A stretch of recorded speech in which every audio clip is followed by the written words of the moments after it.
Hello, everybody, and welcome to another day at Live at the Waterhole.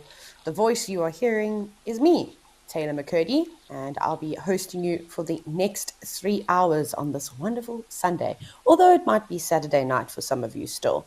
And as you can see, we have started off at Old Donyo, which is in Kenya. I'm very excited to, of course, have you join me this morning. As you all know, I'm really good at talking to myself, but I don't particularly enjoy it. So if you would like to have a chat to me and ask some questions or make some comments as we go through all the different cameras throughout Africa, you can do so by either commenting on the YouTube chat. And then, as most of you know, the best way to do it is to head on over to the WildEarth website and utilize the question box there. It looks like a beautiful day today. A nice clear sky with Mount Kilimanjaro in the background.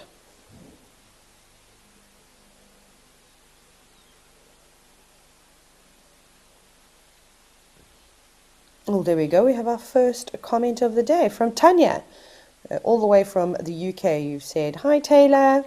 So excited for this Sunday morning waterhole." Me too. Hopefully we're going to see some action. Yesterday was a little bit on the quiet side, which made me rather sad. So I hope that we do get some fun and entertainment, and hopefully it comes from this camera that we're looking at now. It'd be great to have a couple of elephants come around and cause a bit of havoc and chase all the other animals about. That is one of my favorite things to see. But at the moment we have some tranquility with two Maasai giraffe, just very quietly having a drink. And of course, this is what we're going to see most of the time at the water holes, is animals drinking. But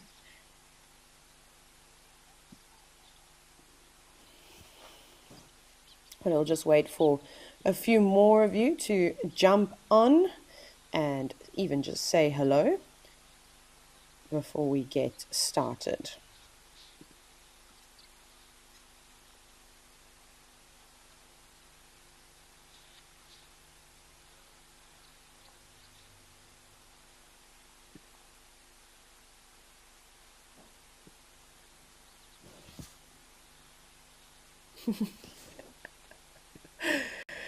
There we go. Catherine, you said good morning, Taylor and Tucker, and you're ready for an awesome morning. Yes, you kind of get the best of both worlds. You get myself and my dog on these 3 hour shows because he is my shadow, and between coming inside and outside and barking at strange sounds, you might hear him feature as well. Or when he comes to tell me that he's quite ready to go for another walk. We've already been to the beach this morning, which kind of makes me chuckle because I can't just up and leave. But to Irland also arriving on scene. Hopefully we'll get some more. Actually, not too long ago, just before we started, there was a wonderful herd of oryx. But I suspect that we will see a few more coming down today. Giraffe, are you going to have another drink in a different spot? Well, I can't believe that there is no wind today where I am in the Eastern Cape of South Africa. It doesn't even look like there's a breath of wind in Old Donyo, but let's go and see what's happening with the weather across the rest of the cameras.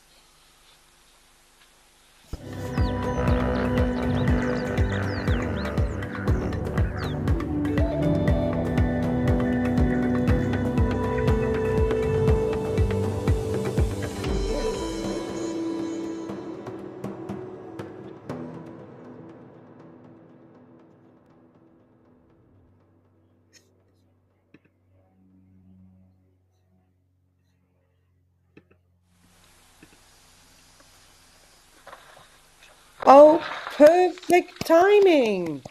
Clap, clap, clap, clap, clap, everybody. It seems as though we're off to a good start and the animals must be able to hear me. I've spent all night long practicing my infrasound communication.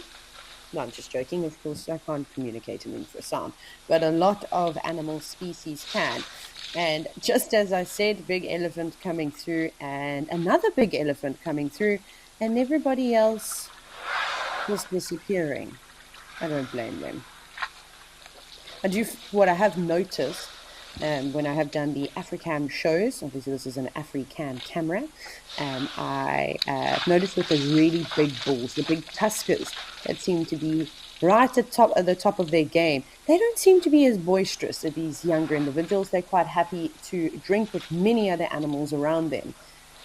But my goodness, when these young upstarts come through, they have definitely got some ego issues and feel the need to demonstrate their dominance by chasing everybody else away. But it's quite comical. So that's something that I hope we'll be able to enjoy.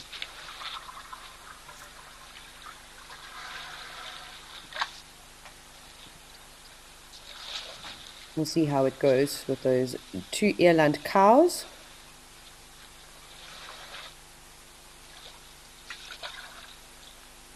The bulls don't seem to be too bothered by them just yet. But that can change in a dime.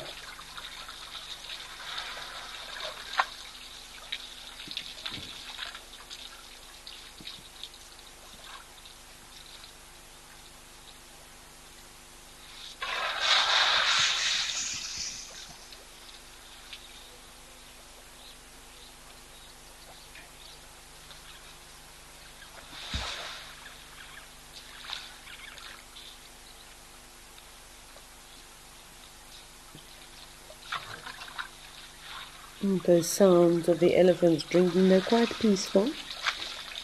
I'm enjoying it.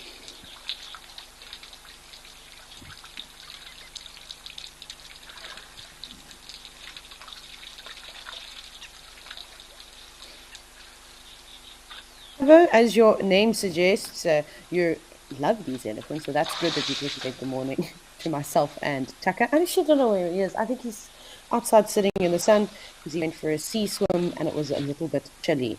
I quite enjoyed it. I don't know if you noticed how that eland got a little bit of a fright and off it ran. I don't know if it was from the elephant. Did it squirt it or did it just step in a bit of splash itself in water?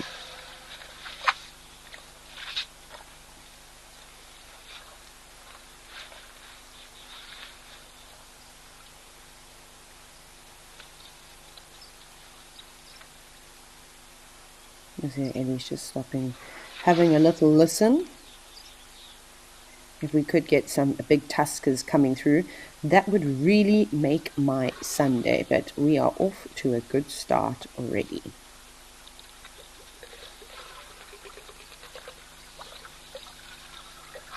At some point, I might also have to go and sit outside. That's the beauty, of course, of hosting these live shows, especially because I'm also in the comfort of my own home, just as you. It's very convenient, and I can kind of sit anywhere. And perhaps you might even hear the birds tweeting on my side, although they're not too chatty today, because it's such a nice still day. Most of them have woken up and are already doing their thing. It'll be nice to sort of just catch some of the sun's, early morning sun's rays before it gets too hot.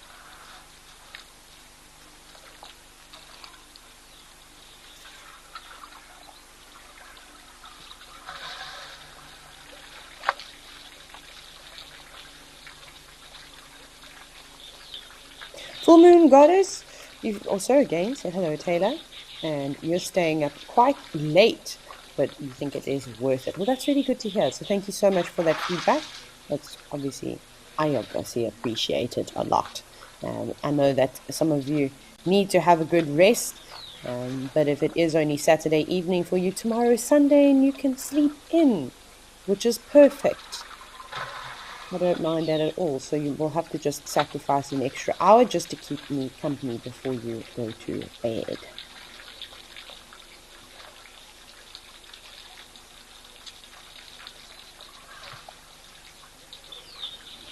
And I think we will just take moments, of course, just to enjoy the scene because it is really pretty.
It's nice to see this.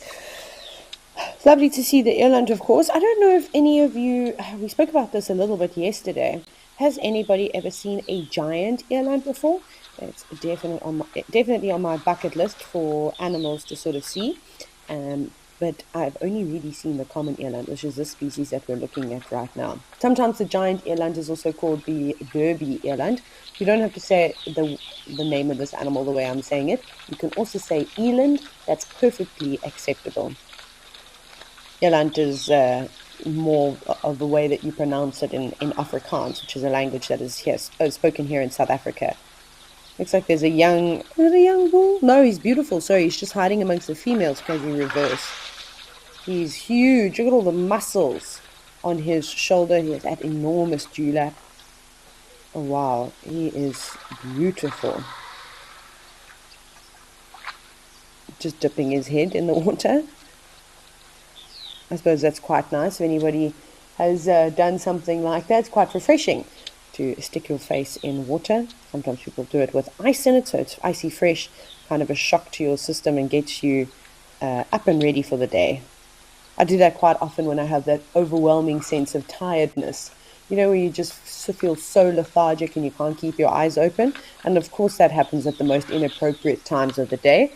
So every now and then, I'll do something like that. Also helps with headaches, I've found, but again, not sure if that's true, if it's just a coincidence when I've been doing it.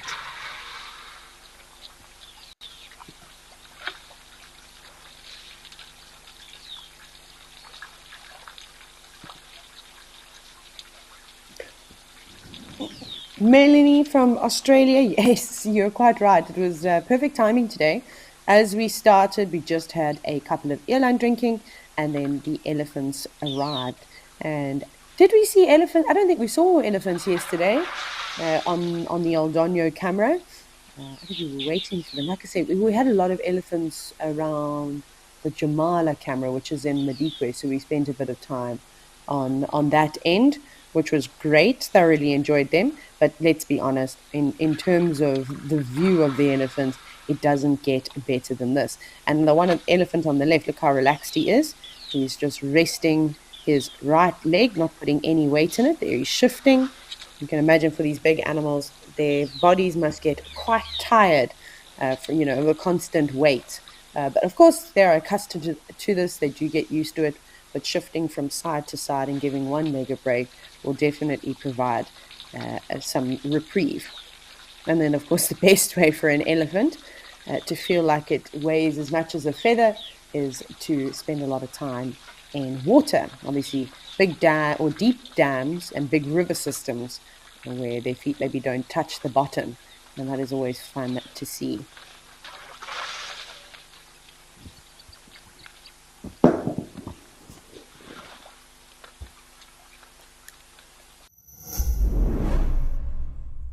Hi, my name is Claire.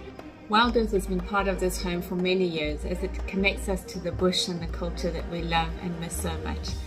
I became an explorer so that other people around the world can get to experience the African bush in this unique way as well. I am beyond excited that I was drawn to win the prize at Amakhala Game Reserve for 3 nights. It is truly a dream come true. Sign up today and you could be the one experiencing it for yourself.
So this is quite nice to see two polar opposites, a rather large elephant and a warthog.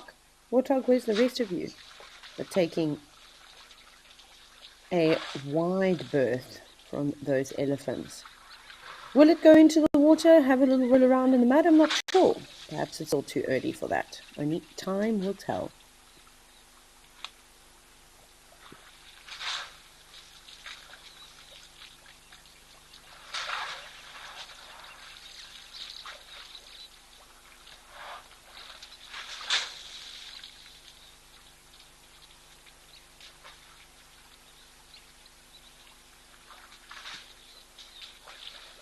So this is actually turning out to be quite a wonderful scene. Ellie bulls have finished drinking. Now going to toss themselves with mud. And I do like that the warthog is not being chased away. I think it was not yesterday, the day before. We had two warthogs that kept coming down to have a drink.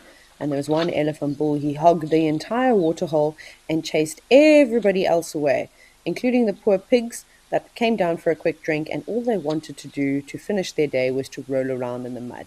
But they went back and forth multiple times, but they were quite persistent, and I suppose they did succeed in the end, although maybe not the most relaxing mud bath that they've ever had, but at least they got one.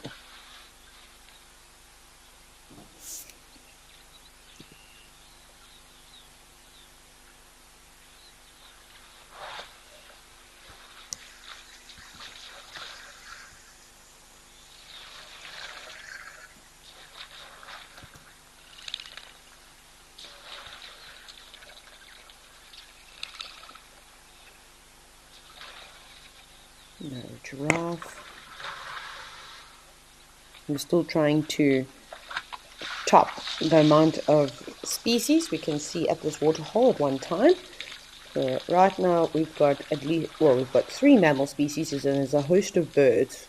A lot of them look like ringneck doves, or a dove species of some kind. I suppose that's 4. And then, as we know, it's difficult to identify little birds that are diving down, whether they're swift or swallow. I have absolutely no idea. Your guess is as good as mine. This is interesting to see how small the body size of a giraffe is in comparison to an elephant. Obviously, they're much taller than elephants. Oh, I hope that elephant moves slowly towards that giraffe, and then I hope it stands up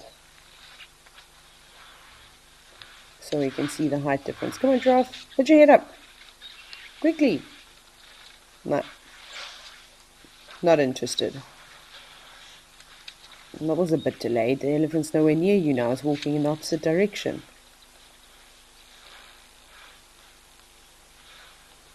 Let's see what this warthog does, but perhaps we can have a closer view of it. Maybe it does decide to roll around in the mud. No, go away. No, come back, warthog. Oh, never mind.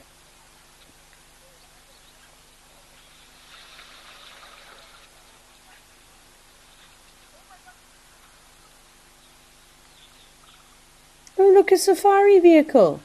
Hello. Wow, what a nice scene to of course be here, to be there in person. Catherine, you've asked, are elephants able to rest their hind legs like horses do? I just want to clarify, are you talking about like when they're sort of standing in the paddock, for an example, and they've sort of shifted the weight from their sort of hind legs, almost like they drop down a little bit, if that kind of makes sense? Not as well as horses are able to do, if that's what you're talking about. But another way that elephants can, of course, rest their legs is actually by lying down, which they do more often than we think. Although with the new studies that have come out with elephants, it does show that elephants don't necessarily rest every single day. It depends on a number of environmental factors, like, for example, if elephant bulls are in must and they're marching along trying to find females in estrus, they're probably not going to rest. They're also not feeding very often. But if you find, breeding herds, especially with youngsters, the little ones are going to need to have a break, and you find them lying down quite often. It's not necessarily for long periods of time. It might be a 20, 30-minute nap. But, of course, I personally have seen it so many times where elephants sleep for hours lying down on their side. And that is going to be the best and most effective way to give those Ellie's legs a bit of a break. Or, like I said, submerging in water completely.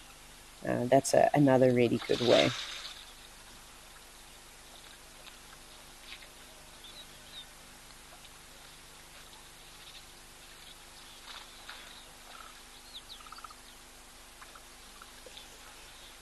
It must be quite a warm day in Oldonio because life is teeming around the waterhole at the moment.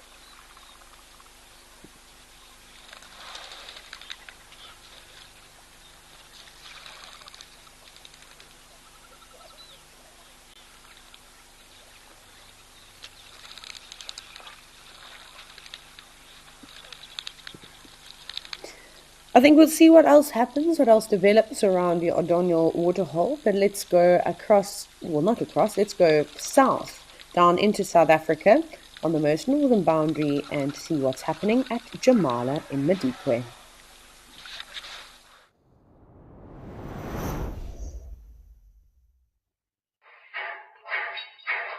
Oh, buffalo. I don't think I've seen buffalo on the camera yet. Oh, and there, of course, the drilling, the hammering sounds that we hear so well. I've got it from both sides. I've got it from on my side, and then, of course, we know that there are some renovations that are being done. So please excuse that. You can just ignore it and pretend it's a really big woodpecker if you like. But let's try have a closer look. Maybe we can have a look at the buffalo to start with. But there is a variety of animals around. There's zebra, there's a couple of wildebeest, but it is nice to see the buff. It's not a big group by the looks of it. Obviously quite limited. I can't see any others around. So perhaps it's just these four individuals, which all look like bulls. And that, of course, makes a lot of sense. We're not unfamiliar with bulls sort of separating from the breeding herds and spending a bit of time on their own.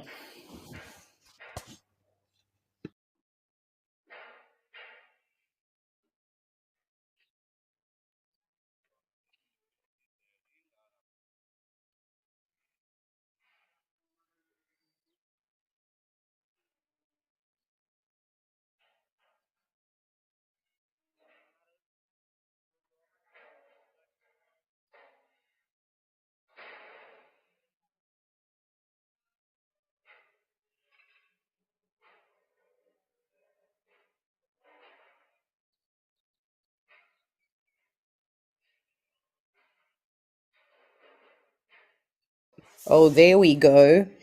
This is what we want to see a lot of. See, as the temperatures increase, obviously life at the waterhole is incredibly important, not only to drink water, but also to, of course, cool yourself down. We saw the elephant previously at Aldonio drinking water and then tossing the sort of muddy substance all over themselves. And now we've got one of the buffaloes, although I wish the others would come and join, just having a quick roll around. He keeps looking back though, because he's, do we say friends, fellow colleagues? Probably not either, because I'm anthropomorphizing horribly, but you know what I mean. He looked like he was maybe thinking about following them, but I wouldn't. I would do exactly what this individual is doing right now. Look how he's going to keep rolling around. I love how their horns sort of get stuck in the mud sometimes and end up caking themselves. Oh, giving him his chin and his neck a bit of a scratch. It's obviously quite difficult to cover that part with mud. They don't have a big long trunk like elephants do to toss it all over themselves. So they've got to get creative. And very excited. It must feel really good. A little spring in the step of that buffalo, which is not something you see all the time. They tend to be quite lethargic. Look at him go. I suppose that's buffalo zoomies for you. Oh, zebra getting out of there. I didn't appreciate that very much. Is he going to have a scratch now on that post? Or is he going to keep walking past it? No, it does look like he's having a big scratch. Maybe we can have a closer look again.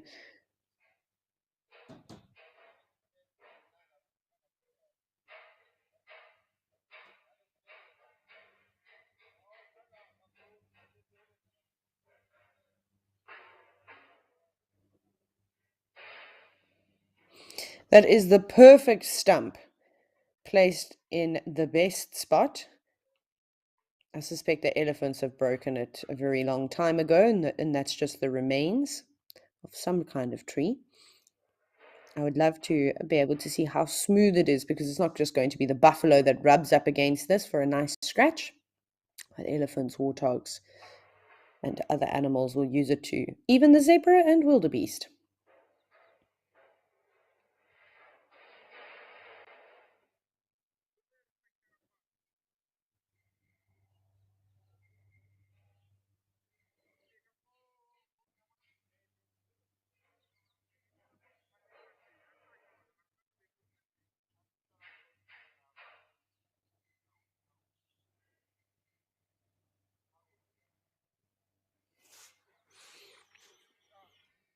And it is so important for these buffalo and other animals to have a scratch.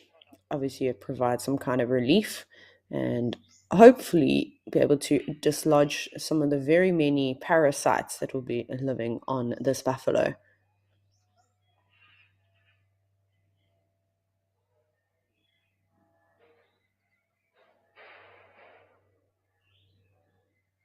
You can see how it almost looks like he has no hair now, where he's covered himself in mud.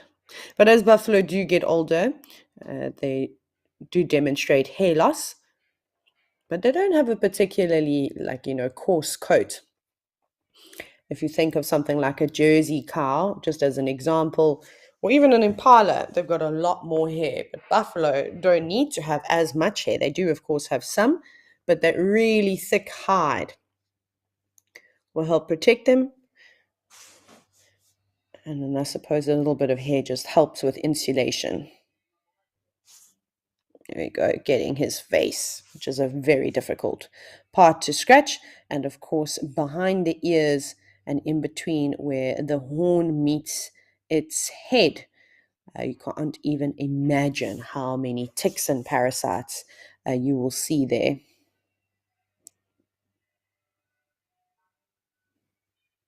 It's actually pretty crazy. Unfortunately, as guides, we typically see a lot of dead animals, and our curiosity draws us to have closer inspections. So I have seen a buffalo that died of natural causes. Actually, no, it was natural causes from the drought, really. So malnourishment, and it was crazy to see, even though that buffalo wasn't in the best condition, how many ticks it still had on it. Again, parasites don't necessarily want to spend a lot of time on healthy animals. Mange, however, is one that we see quite frequently and definitely can compromise an animal's health, especially if its immune system is not in the best shape.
Sorry, I seem to have muted myself. Perhaps we can have a look. I don't know if the warthogs are still going to be there.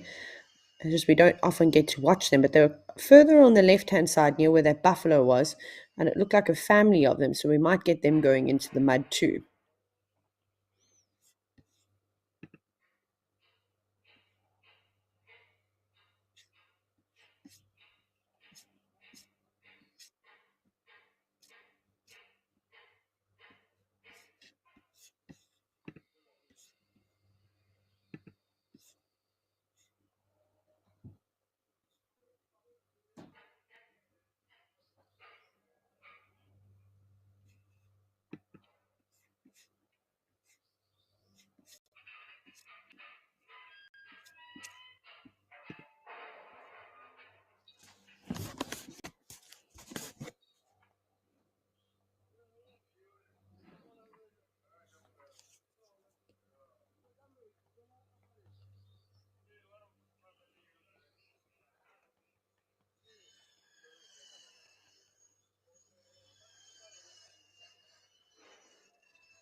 There we go. Hopefully the warthogs will still be around, but I'm not sure.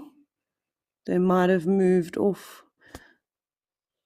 It's just maybe we can have I'm just trying to scan for them. Man, that was too quick.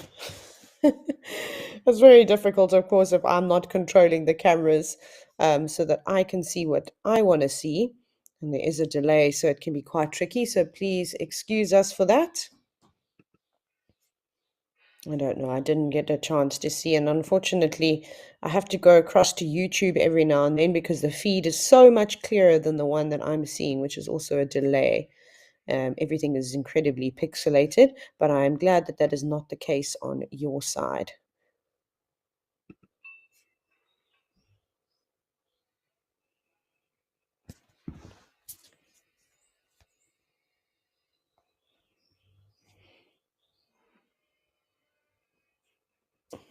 Okay, let's take a break from Jamala and head back on over to Old Daniel.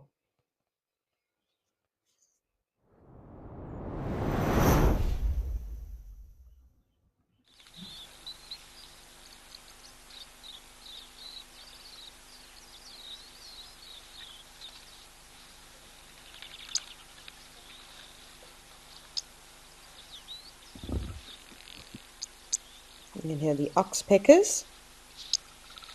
You can see, hopefully we'll see if some of them want to come down and have a drink of water. Oh, flying right past the camera. And maybe we can get a closer look. Obviously, we spend a lot of time wide, but we are able to zoom with these cameras. So it's quite nice to get up close and personal.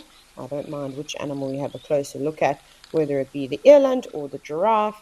But it'd be nice to see some detail on their faces.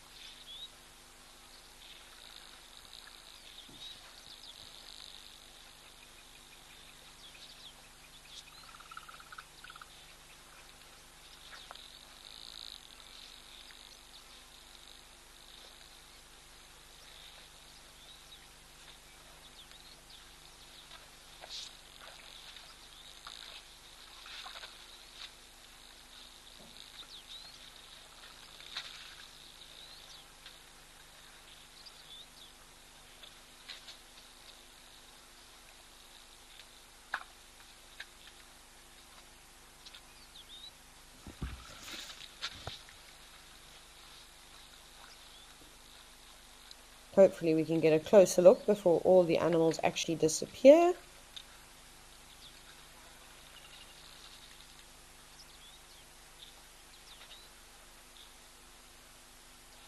Now you can see, I love the little ripples of water that are reflecting onto the giraffe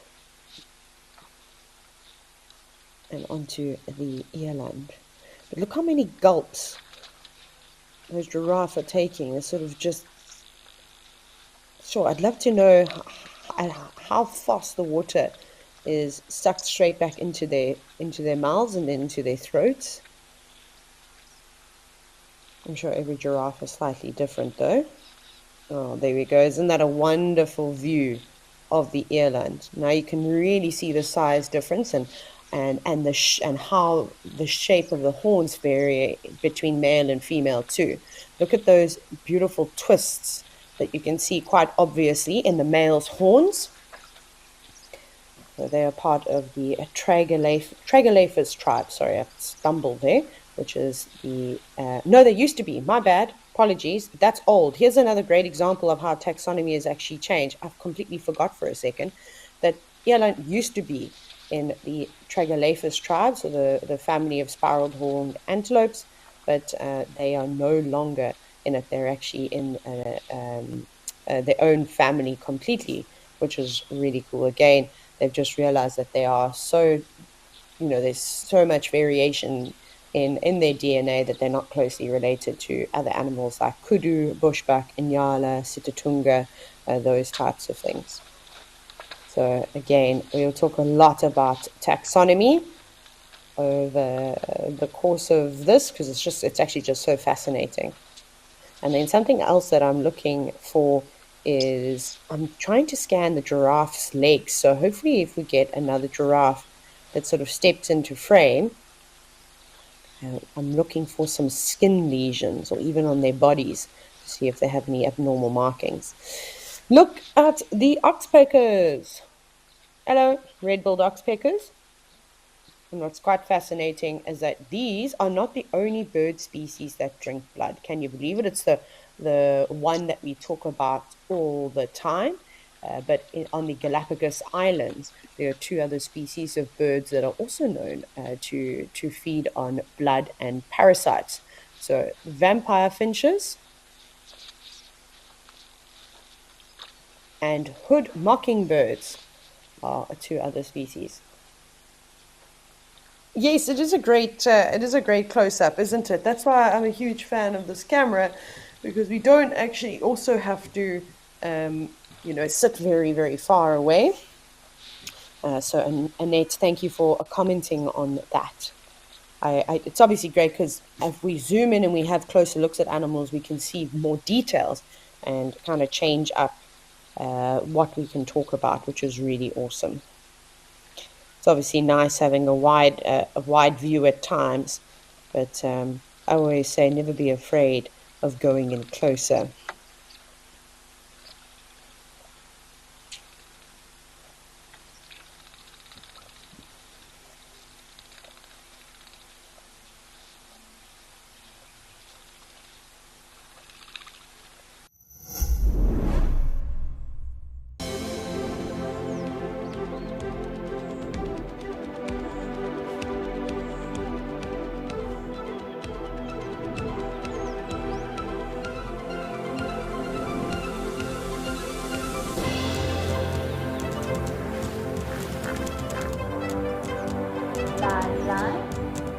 Those sounds just go straight through you.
No. Okay, well, maybe we'll try get a view of a giraffe head at another point, another moment in time. Let's see what other animals are going to come through. A little bit of a break, but that's okay. I'm sure we'll see what the other cameras have in store for us. Otherwise, we'll just, if there's not much going on, then just listen to the sounds of the birds.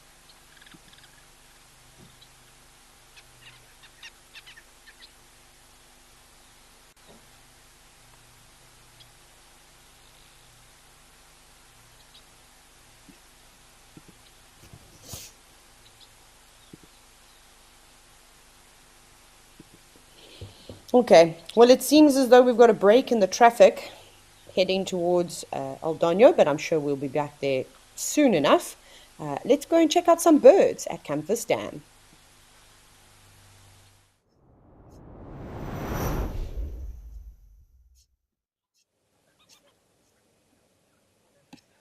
Here we are in Kimberley with a nice wide view, not a particularly big colony of lesser and greater flamingos this morning. I think yesterday we actually had quite a few more. But they will be dispersed at the moment, as it is not a breeding season that will typically happen when the rains sort of start. Again, they can also breed all year round, but normally, and it's beneficial, of course, to flamingos if they coincide their breeding season, like a lot of birds do with the rains.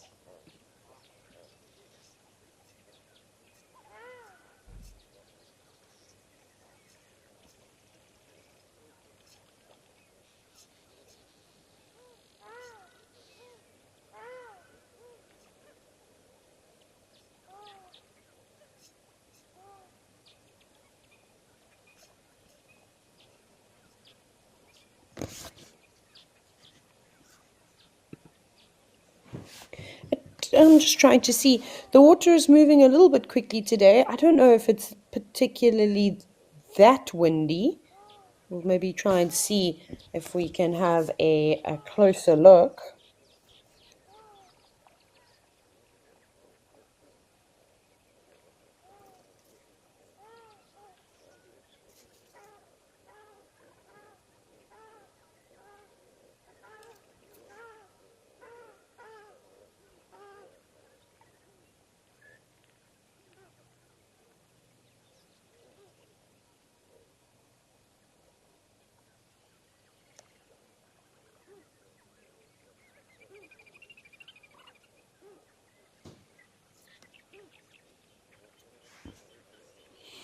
Well, that's a little bit better.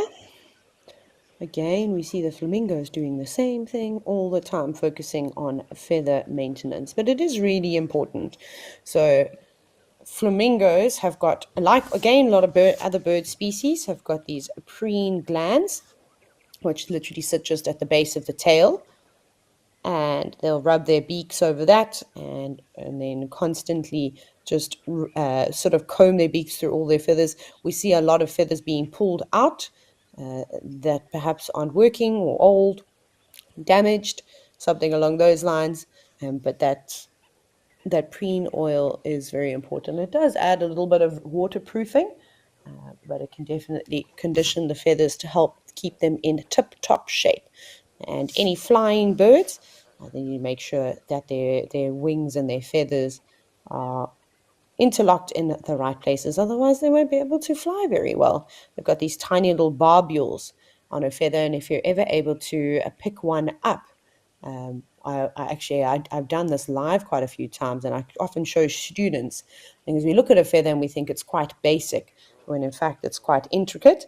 So if you take a feather and you run your fingers down the feather, you'll see that a lot of the I don't know what you actually call them now. A lot of the strands of the feather sort of separate. And because I mentioned those tiny little barbules, they're actually, like I said, they're interlocked with one another. So if you run your fingers now, not vertically down, but if you move them sort of horizontally across those feathers, you do it a couple of times, and you'll actually see how that feather comes back together again. So that's very important, and that's what these birds are basically doing: getting rid of the old feathers and then making sure that all the tiny little barbules are all tucked together nicely.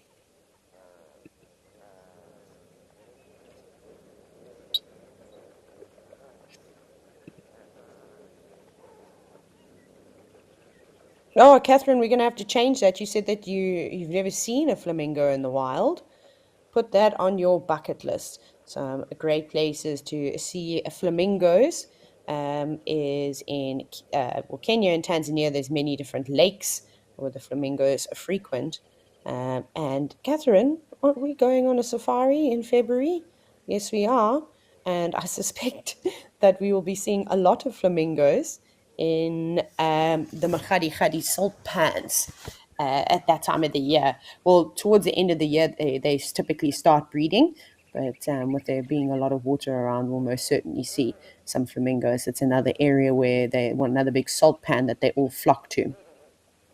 So we'll keep an eye on that. Even before the rains arrived, when I was there a couple of years ago, we still saw some flamingos, not in their masses, but it was pretty epic nonetheless. And one of my favorite things, of course, to do is to try and get quite low on the ground just before the sort of sun sets, and then just after the sun has set, you get those lovely pink hues, and you can silhouette them quite nicely. Or even when there's not a breath of wind and they fly across quite low to the water, you get those amazing reflection shots. What is swimming?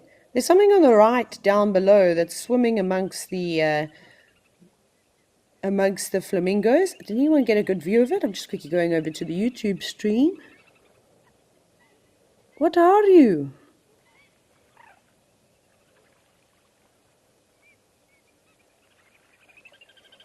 I'm trying to figure that out.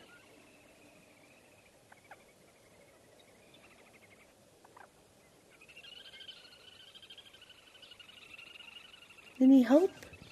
Let's see. It's really just having a good old time. There's two of them, so I have to wait for the YouTube stream to buffer those I can't see.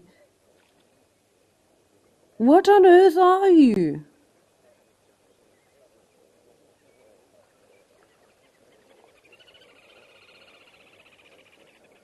Oh my goodness.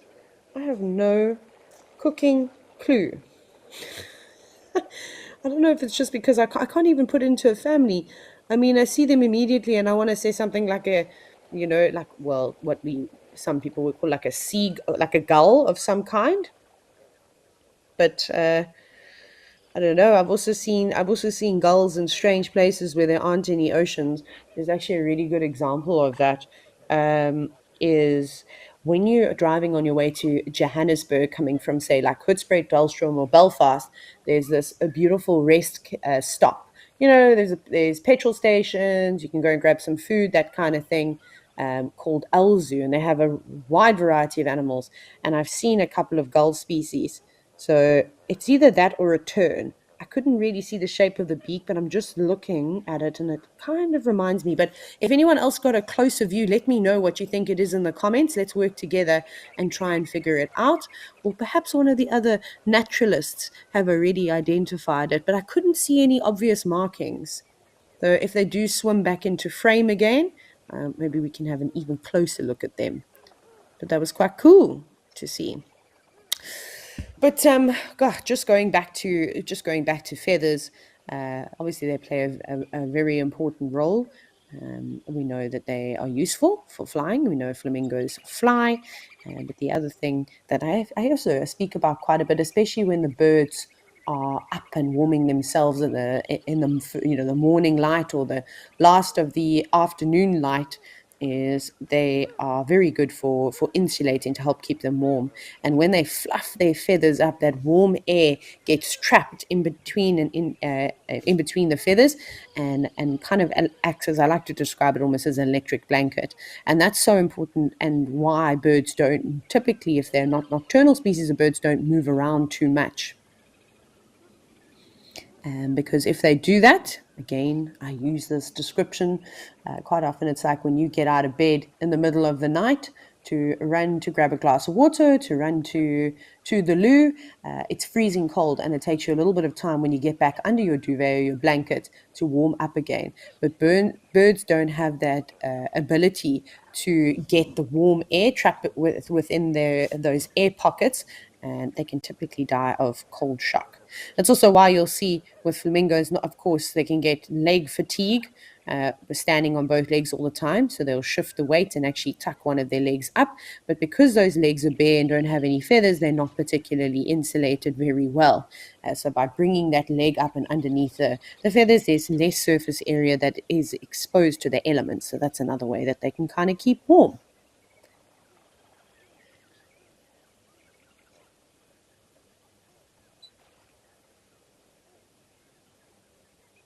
I'm also just going to do a very quick search on the interweb. I obviously want to understand which other bird species. Let me see if there's a bird list for Campus Dam. I should have probably done this ages ago. And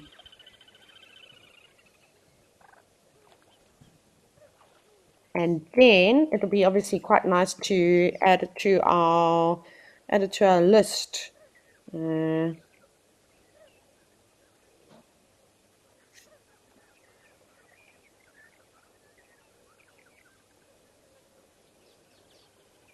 Let's see here, there's something, maybe they mention a type of gull species, or tern.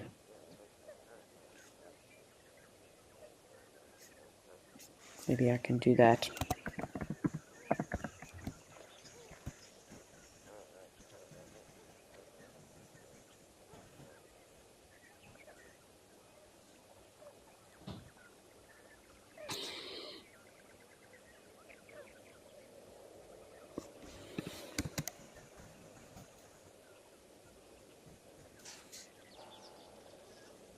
Gray, maybe a gray-headed gull?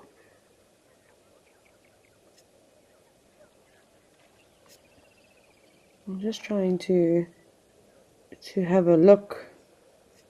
If anyone wants to do some searching with me.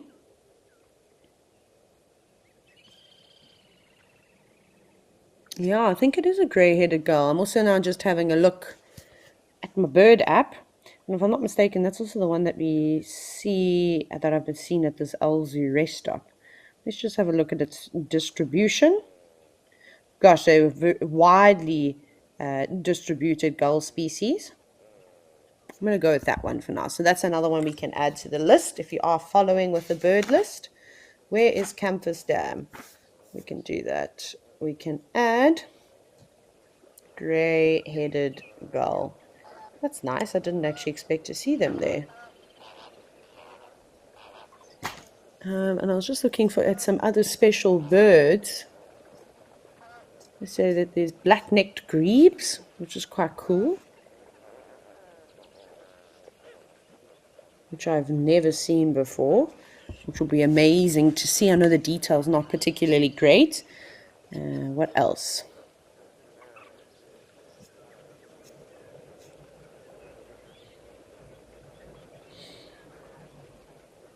Okay, we obviously see a bunch of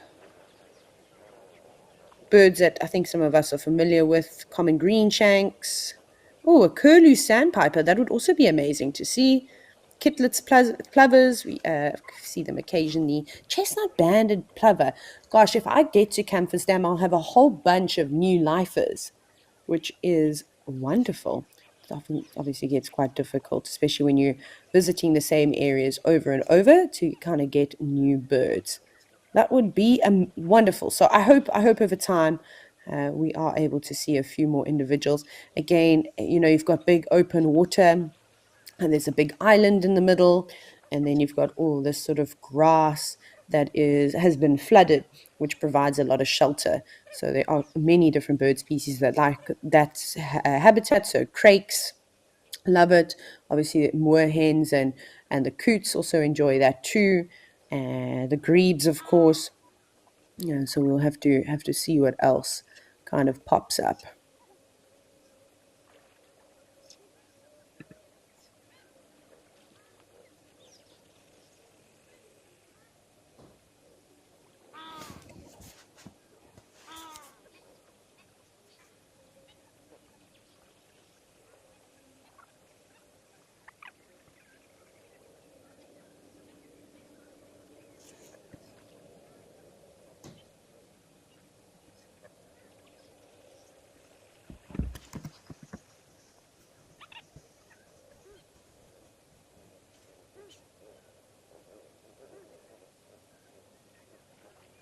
So I was just checking on the YouTube chat. A couple of you were saying that potentially that could be blue ducks.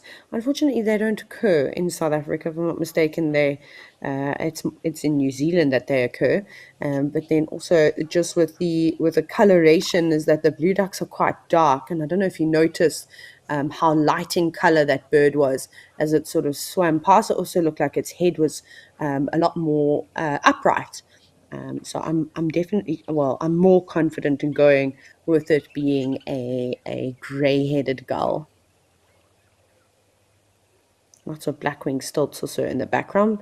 We see them every single day.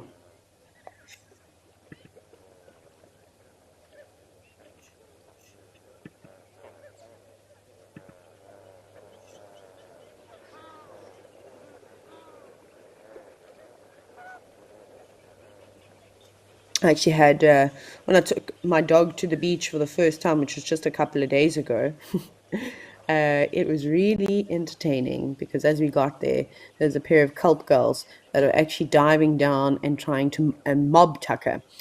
He didn't quite understand what was going on. He's never had that happen before. He sort of stared up into the air and watched them.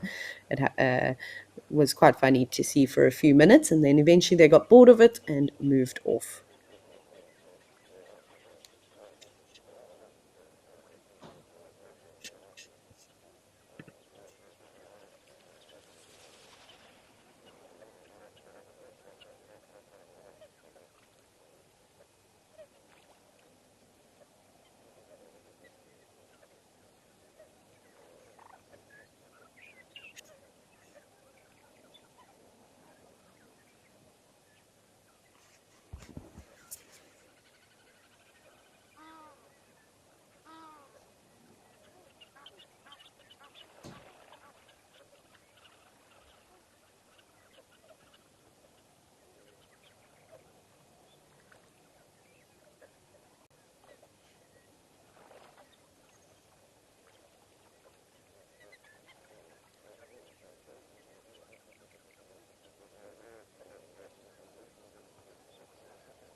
Ali, thank you for your question. It's obviously really nice to chat to me. You've asked what would prey on flamingos. Oh, gosh, lots and lots of different things. Something like a African fish eagle will be a good example. They're hugely opportunistic and will quite often hunt down birds. One of my favorite stories is when I was in Zambia in South Luangwa National Park, where I watched an African fish eagle chase a spoonbill around, flying around in the sky for quite some time. The spoonbill was desperately trying to evade it with various maneuvers, and thankfully it was able to get away. It was so persistent, that fish eagle, but not good enough for the spoonbill on that day. Then a couple of cat species, of course.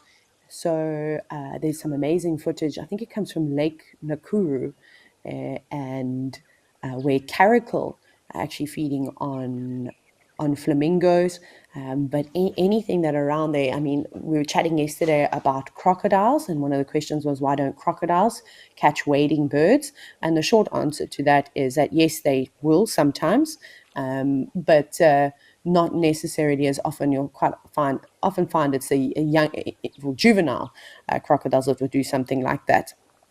So yeah, so many different things. If there are any other eagle species around there, they'll definitely try and catch them too. But while they're in the water like this, I don't know if a caracal would ever enter the water. I suppose it depends on how desperately hungry it is. But if they are closer to land, and that's obviously much easier to do something like that.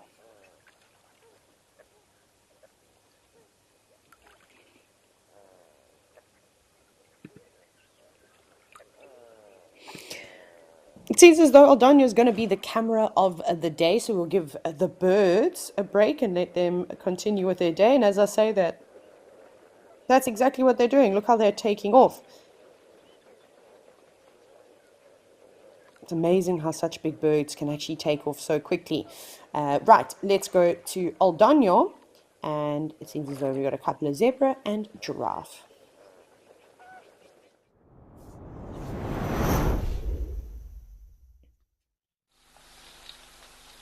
There we go. Hello, zebra. Hello, giraffe. Long time no see.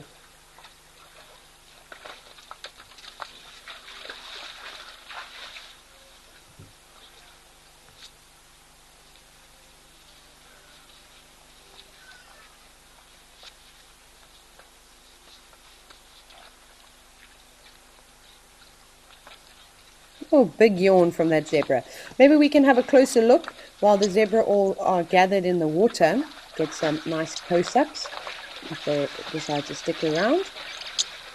No, stay, zebra. We want to have a look at you.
Do you love relaxing at a waterhole with the sights and sounds of Africa all around you?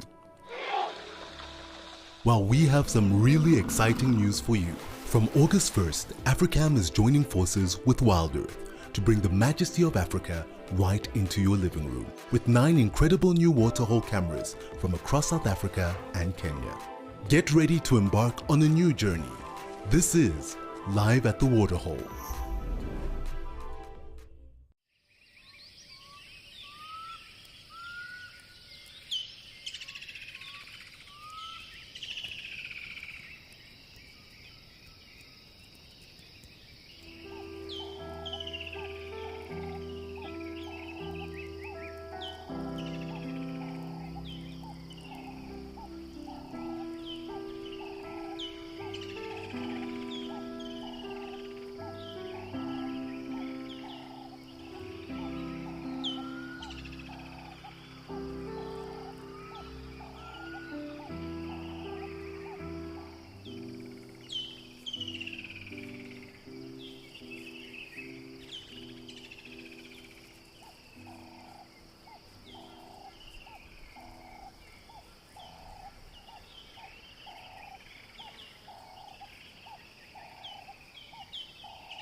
What on earth is that?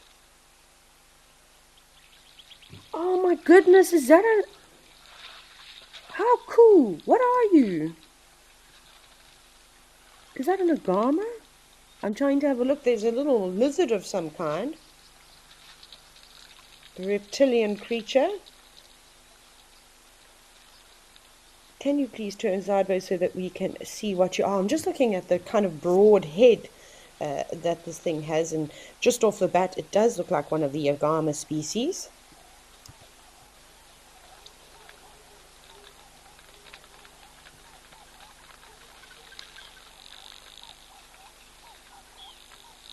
And you can see how awesome it is to have these closer views of wildlife.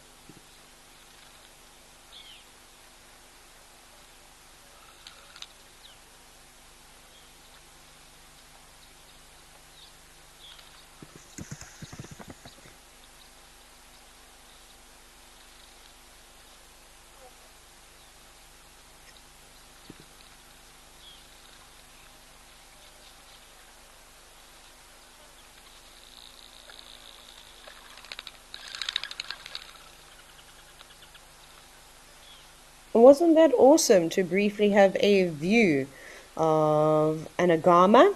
I don't know which agama species it was. I don't think it was the red-headed agama or rock agama, because they typically like to live on rocks, but perhaps one of the others. Interesting. Quite bland in coloration.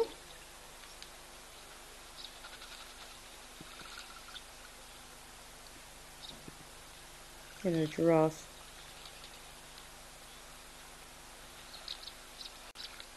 Again, I'm just scanning the giraffe to see if I can see any of the skin lesions, because they're just so fascinating. And then I will share my thoughts with you. Hopefully, well, not hopefully, I mean, I hope for the giraffe that they don't have it.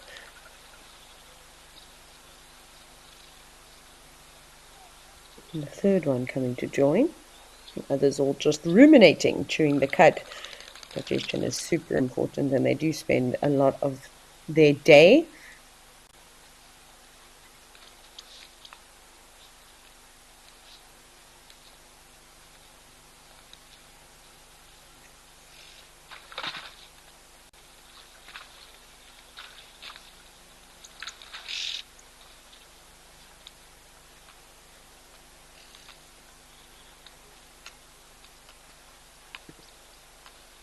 Oh, that's a wonderful close-up of this giraffe having a drink.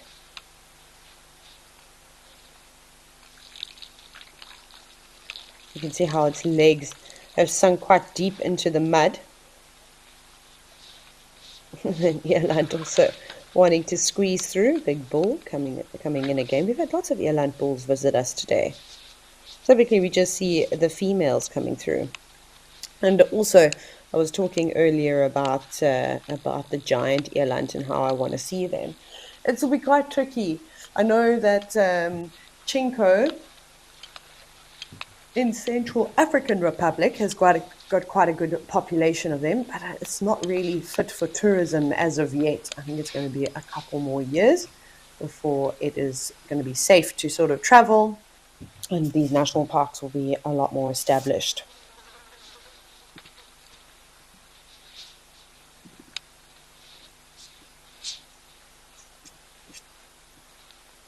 Also, just going back to that lizard, I'll tell you just now, I'm so sad I don't have my reptiles of East Africa. So this is a wonderful view. You can see the beautiful patterns of the Maasai giraffe. They do vary, and of course it's a great opportunity there for us to scan, but I didn't see any bald patches of hair. Wow, look at that. And I know a couple of you were asking me to explain in a bit more detail about how and why giraffe don't fall over or pass out when they drink. So there's a number of different factors that will sort of help them do this. So we'll dive into them. So they've got multiple valves and blood vessels that help regulate regulate the blood or regulate the blood flow, sorry. So basically what it does is it prevents excess pressure from being directed in one place. So with those valves and going into those blood vessels, it will then distribute. They've also got this sort of spongy muscle at the base of their brain, and that's where the blood vessels will play a very important part. It's distributed. The other thing is that they contract their muscles, and that's super important with maintaining blood flow to the brain. So as it starts to lower its head to drink, these muscles will basically contract, and then they'll push the blood against gravity, which helps with the circulation of blood to the brain. The other thing is that, and most of you will know, is they've got special a cardiovascular system. So they've got an enormous heart. It varies, of course, in terms of size, but it can weigh up to 12 kilograms, and they pump about 60 liters of blood through their bodies.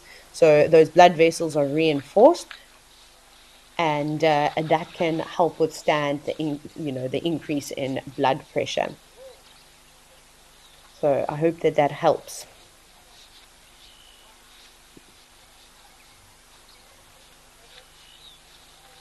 Tammy G, you've commented on how big a giraffe's legs are. Well, firstly, they're obviously quite long. I feel like their necks make up more than a third of their body. It again depends on the species of giraffe, but those necks can be longer than 1.5 meters, probably even a little bit more than that in some cases, maybe even with the Maasai giraffe, seen as though they're the tallest of the 4 species. But those legs, like you said, are really powerful, huge bones, and that skin is so, so, so thick. So what happens is when animals, like for example, lions, have caught a giraffe, they very rarely eat around the leg. There's not much sort of flesh, and that those legs with the skin they last forever. You find them all over the show, and there's some little yellow butterflies. What are you? I don't know. They look like they've got a bit of white. They're quite light on the top of their wings, and then yellow, very yellow on the underside.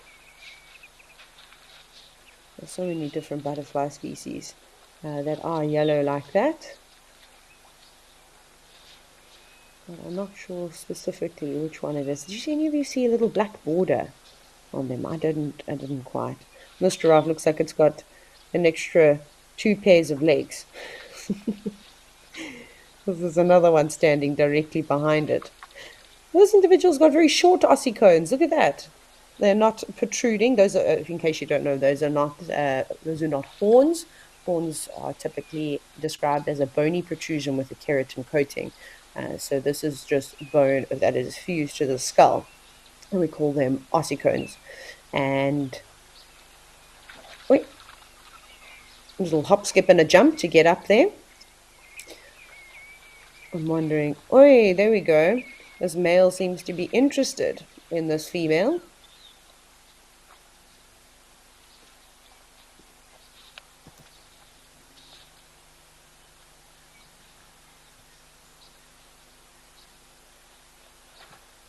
You've said it's an awesome close-up of the giraffe. Absolutely, I completely agree.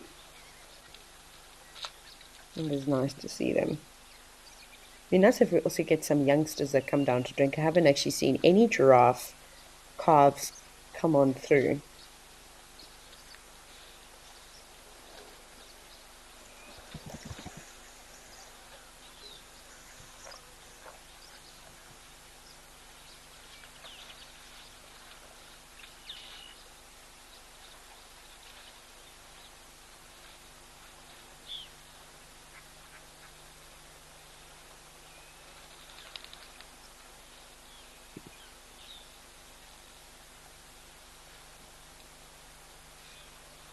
I'm not sure exactly how interested that male is. He doesn't seem to be too persistent. Perhaps he's just a little bit excited. If that female was in estrus, which only lasts a couple of days, he'd be a lot more persistent. So perhaps she is in either pre or post estrus, which can last for a number of weeks. And because of the increased hormone levels, Oops, sorry there. It seems as though we had a couple of technical difficulties at Aldonio, but Jamala is also wonderful. Look at that. We've got now elephants coming down to drink, a rather large herd of wildebeest, impala, and zebra. Uh, let's have a look at this elephant that's closest to us. Maybe we can have a nice tight view on it and see what it is doing.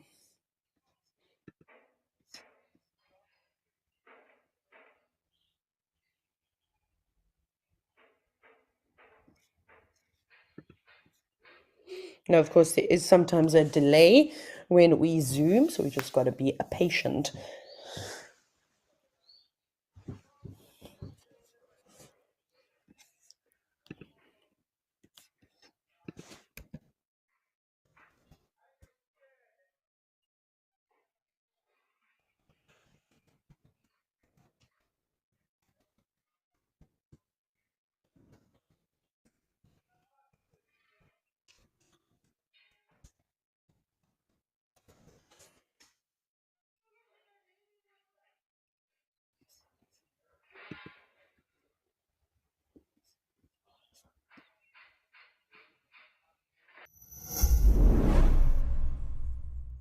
Did you hear? The schools are out. Yep, it's time for the school holidays, and WildEarth is celebrating with special content just for kids. Join us from the 21st to the 25th of August for 5 days of fun. Our guides will be taking on a number of survival tasks, and together we'll learn how to survive in the wilderness, build things, and have fun in the wild too. WildEarth Kids, it's in your nature.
Well, this is so fascinating.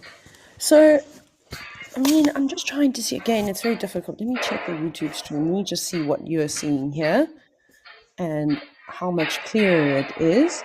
There's a lot of dung around here. It looks like there's a lot of dung from elephants, and we know that elephants don't have a particularly great digestive system. I think it might be easier if we look at the wildebeest a little bit to the left because they're closer to to us. So I'm just trying to figure out exactly what they're eating. There's no grass there. There's nothing. Okay, I can see a couple of little bits of grass, but really not much at all. And the only time I've actually ever seen this happening where animals will actually eat dung unless they're supplement feeding. But we haven't seen any big bales of grasses, and different species of grass or anything along those lines.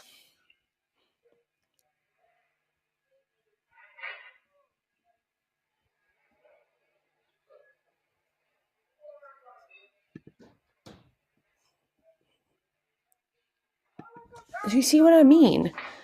I don't know if you have seen supplement feeding, or perhaps know if they are. Sometimes we see this during dry season, especially in reserves that are completely fenced and closed ecosystems. Obviously, the animals are not naturally able to migrate to find greener pastures, which grazers and selective grazers like wildebeest are. They need to. So during the horrific droughts that we experienced, I think it was from about 2014, 2015, especially in the low-felt areas. So this would apply to where Madikwe is too. But it was in 2016, 2017 that I specifically saw it a lot, where I was watching hippos eating out of rhino middens. So rhinos have a slightly better digestive system than elephants, but there's a lot of partially undigested material. And because hippos are only grazers, although I've seen them eating sausage fruits and a couple of other things, they predominantly, like let's go 95% of the time, will eat grass. I watched them eating the partially digested grasses and the middens. I also watched hippos actually in Chitwa Dam in the Sabi Sand. There was a tree that was pushed over that had old weaver nests in it, and these hippos were pulling the weaver nests. I actually think I got it live, which was so fascinating. So it just goes to show, though, I mean, I could be mistaken. It's difficult to see, but I can't understand how much grass is around that waterhole. Normally, the vegetation around a waterhole is the first to get trampled. So excuse me if I'm not 100% accurate, but we're just kind of playing the guess game here. I doubt that they would eat big chunks of elephant dung.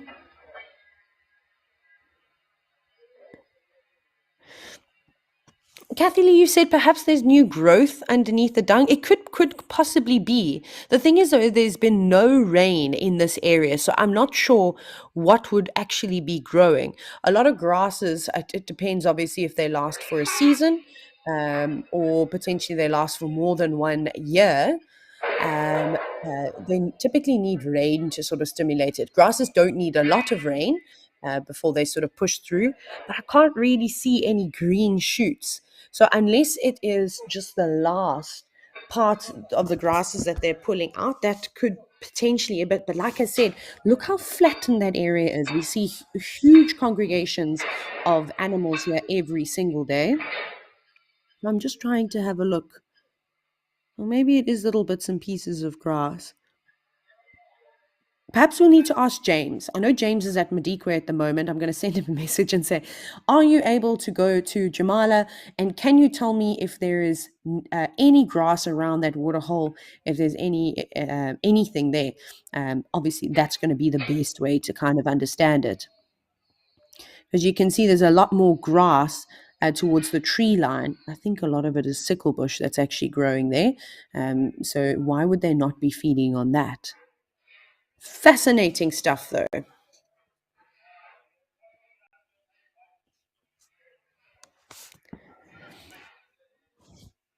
Dreamwild, perhaps you just joined us now. Welcome. It's great to have you on board. You've asked, what is the elephant on the left-hand side, or actually both of the elephants now? What are they eating? Looks like it's eating dirt. You're 100% right. It is eating dirt. It's something that we call geophagy. So geo being, earth. A lot of animals will actually dirt, or where they'll ingest small amounts of soil, especially if they're lacking specific vitamins, minerals, that type of thing. There could be high concentrations. I mentioned, I'm not 100% certain, but quite often it's, animals will do it's like, high, it could potentially be high in sodium, phosphorus, magnesium, and iron are just some, maybe. I'm sure there are a whole bunch more, but I'm not 100% certain what type of soil that is. It's a bit tricky to sort of see. Yeah, who knows what they're getting there, but they won't eat too much of it. Obviously, we know that elephants' lifespan is dependent on their teeth and how quickly they wear down. So, in an area like Madikwe, where in dry season they're not getting enough of their nutrients in the and minerals in the food that they're eating, they'll have to resort to feeding on certain types of soil. And you won't necessarily. It's what's so fascinating. You won't necessarily see them doing it in different locations, like lots of different places.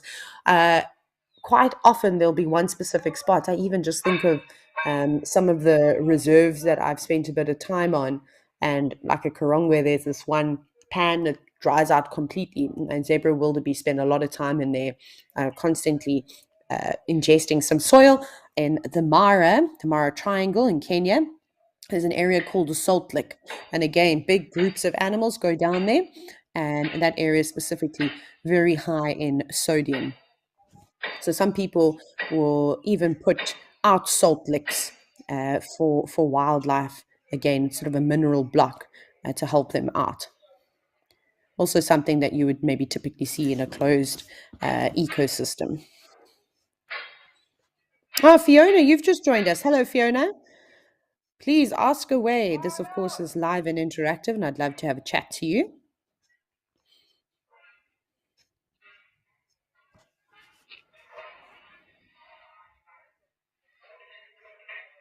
Even the impala are getting involved now. You see, what are they eating?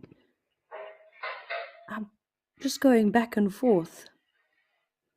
So some of them do look like they're pulling the ground quite hard. I can see it nicely now with the impala. Obviously, their lips are a lot smaller. So watch their. It looks like, do you see how they sort of move their head away quite quickly? Like they're actually having to pull something out of the ground. So I can't imagine that there's much left there. Sorry, I sounded like a horse for a second as I went. I don't even know why I did that. I make weird sounds. So you also get roots that grow above the surface. So you get roots of grasses and plants that grow below the surface and in the soil. And then you get these other ones called stolons, and they actually creep along and on top. So maybe there's some stolons that are there that they could particularly be feeding on. But again, I don't know. It's difficult to tell. It's because again, I have obviously seen other herbivore species during times of need feeding on partially digested material, especially from rhinos. Elephants leave a lot more. Their digestive systems are a lot weaker, and they don't absorb a lot of nutrients for it, so it comes out almost whole. Oh, there's a lot going on.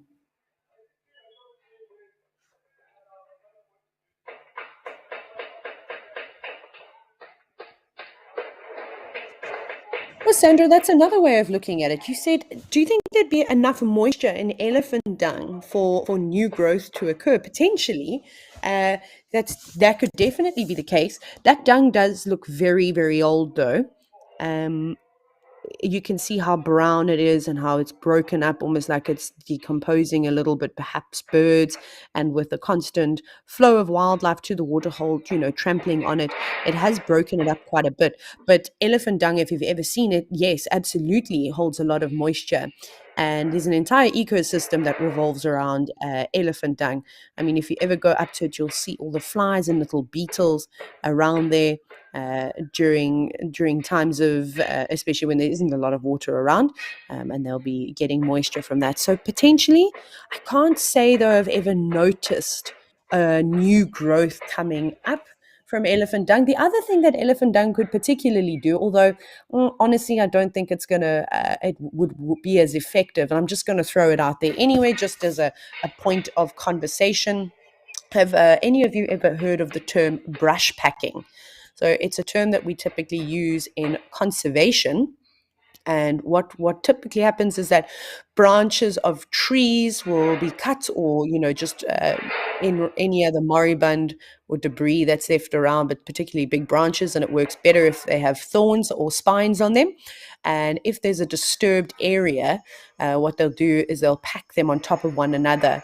and try and cover that space. And what that would do is prevent animals, again, I say prevent, but if they really want to go there, they will, just stop them from trampling over it and potentially feeding, and give the grasses around there an opportunity to grow.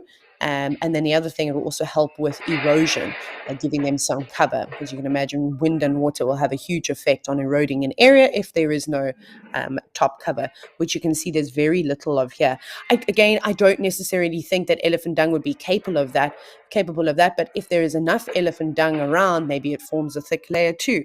But I don't think that that's necessarily true. Again, I'm going to ask James. You know what I'm going to do right now? You're going to have to give me a moment. I'm going to message James Henry himself and ask him again.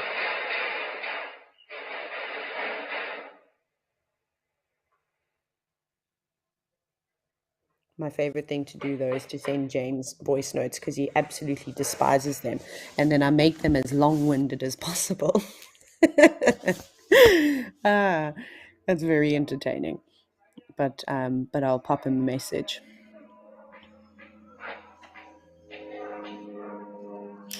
Fiona, you've also commented saying,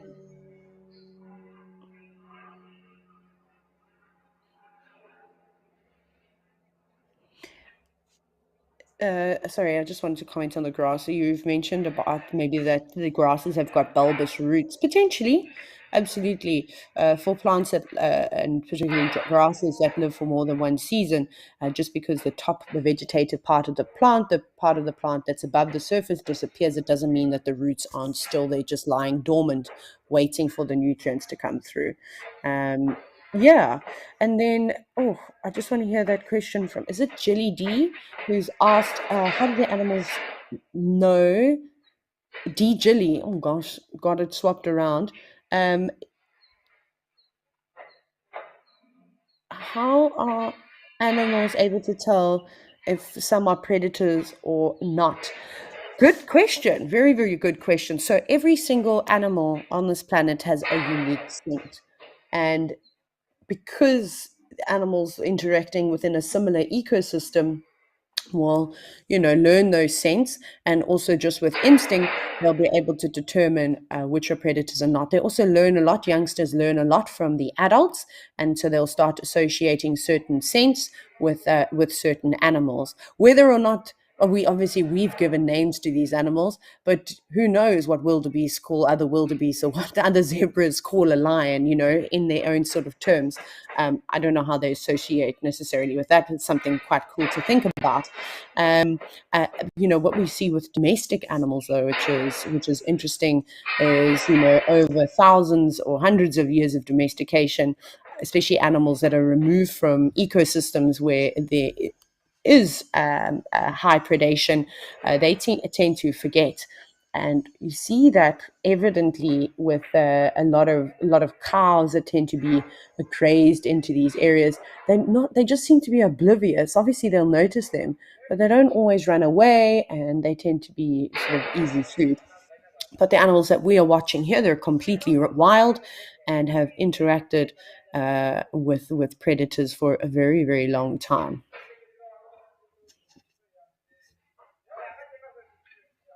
The wildebeest is so funny, and even the zebra, just happily munching away on whatever is down there, and then all of a sudden just racing off. I'd be like that too. Imagine having to watch your back all the time. They're obviously using their senses. They're not necessarily just relying on sight, but they're hearing and sense of smell. So wind to animals is also very important, because it could help them pick up on a predator if they can just pick up their scent from the wind, and then they'll become more alert.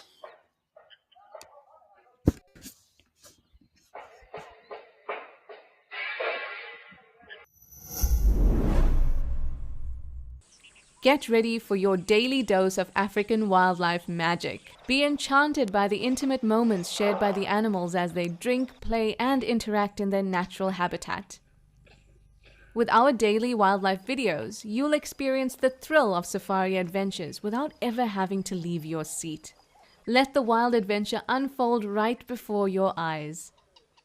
Africam, always live, always wild.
These animals are spending a lot of time munching away. Oh, get out of that wildebeest was like, kind of like, get out of here. I would like to feed here.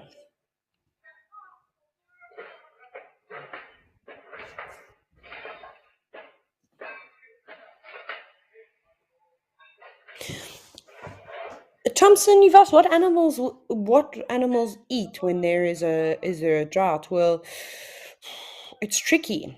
It's honestly tricky if you are a mixed feeder, and that basically means that you eat a variety of different plant species, whether it is grasses or fruits, flowers, leaves. I mean, the list is kind of endless there. You've got a much better chance of being able to survive a drought just because your diet is varied. However, as we look at zebra and wildebeest, uh, they are specifically grazers, although I have seen zebra every now and then munching on leaves. But wildebeest, I haven't actually seen really wildebeest eating anything else other than grass, but they are selective feeders. They actually even prefer the shorter cropped grasses, which the zebra help by doing because they don't mind which length of grass that they eat.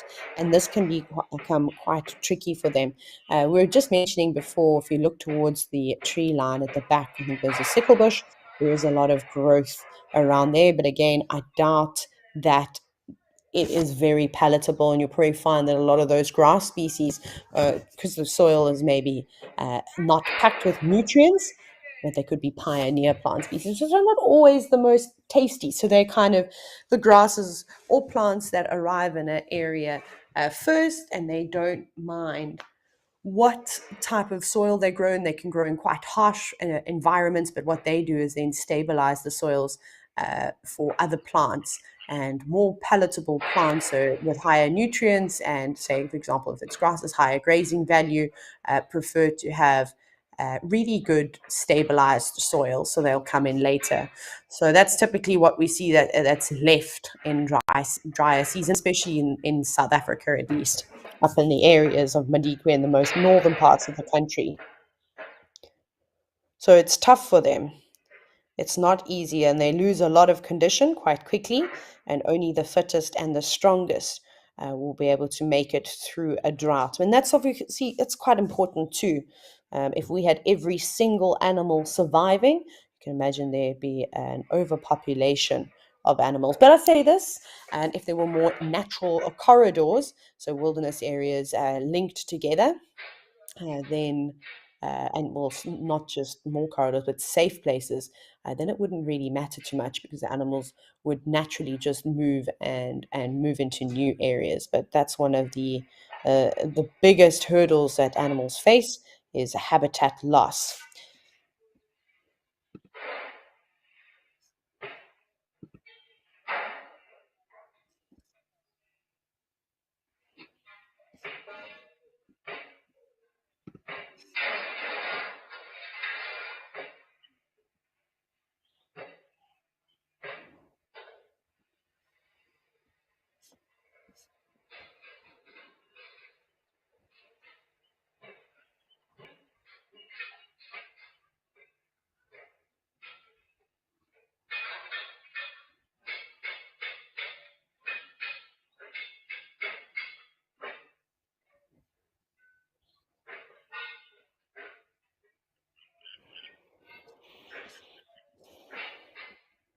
I know there are desperate attempts, of course, of opening various corridors for wildlife, and I've been speaking quite a bit about one of the major ones that are being formed from Mozambique to Tanzania. I did read a long time ago. I just need to try and find the article, so I'm going to be quite vague about it, and then I'll see if I can find it again. But a long time ago, I think it was either between 2010 and 2012, somewhere around there. I was really only just starting my guiding career, but I know that they were desperately trying to open up a corridor between Pilans, a game reserve. Was it Pilan? Well, yeah, Pilans National Park. Pilanesberg. What's wrong with me? Why can't I English? It's Sunday. You have to um, forgive me. Pilansberg. I don't know why I couldn't say that for a second. And then kind of it's a tricky thing. Try and create a corridor towards Madikwe. Ideally, they'd need to go as the crow flies to make it the shortest sort of distance. But with between the two reserves, there is a lot of mining that goes on. So you can only imagine the politics there. And you, I don't think it's wise to have mines and ecosystems on top of one another. One of the biggest issues is because often with mining, there's water that is used. That water contains a lot of pollutants and chemicals and can putrefy, various water systems. So you don't really want that. I don't know what effect that could potentially have to wildlife. So I think it's going to take many more years. Perhaps they can try and find an alternative route to eventually get to Pilanesberg and then into Botswana. And it is so important for genetic variation. And if you do something like that, then you eliminate the very expensive conservation costs that come with relocation of wildlife. So in closed ecosystem reserve, you have to manage literally everything, but the populations of animals is very important. And if you have an overpopulation of them, the effects of overgrazing is not great, as you can imagine. But then, of course, you can get a lot of inbreeding. So they need to change that up. So it is exciting to hear that there are so many conservation organizations that are desperately trying to create these wildlife corridors. But then again, you've got restrictions with, major road systems. Do you build a land bridge or do you go underneath the road? There's all these different types of things that you need to consider. And of course, other than just politics, it also comes down to funding. And these projects can be hugely expensive because if they don't have agreements from the various farms or whatever they are, from the landowners, that if they can create that corridor, ideally they're going to have to purchase that land, which can also be expensive.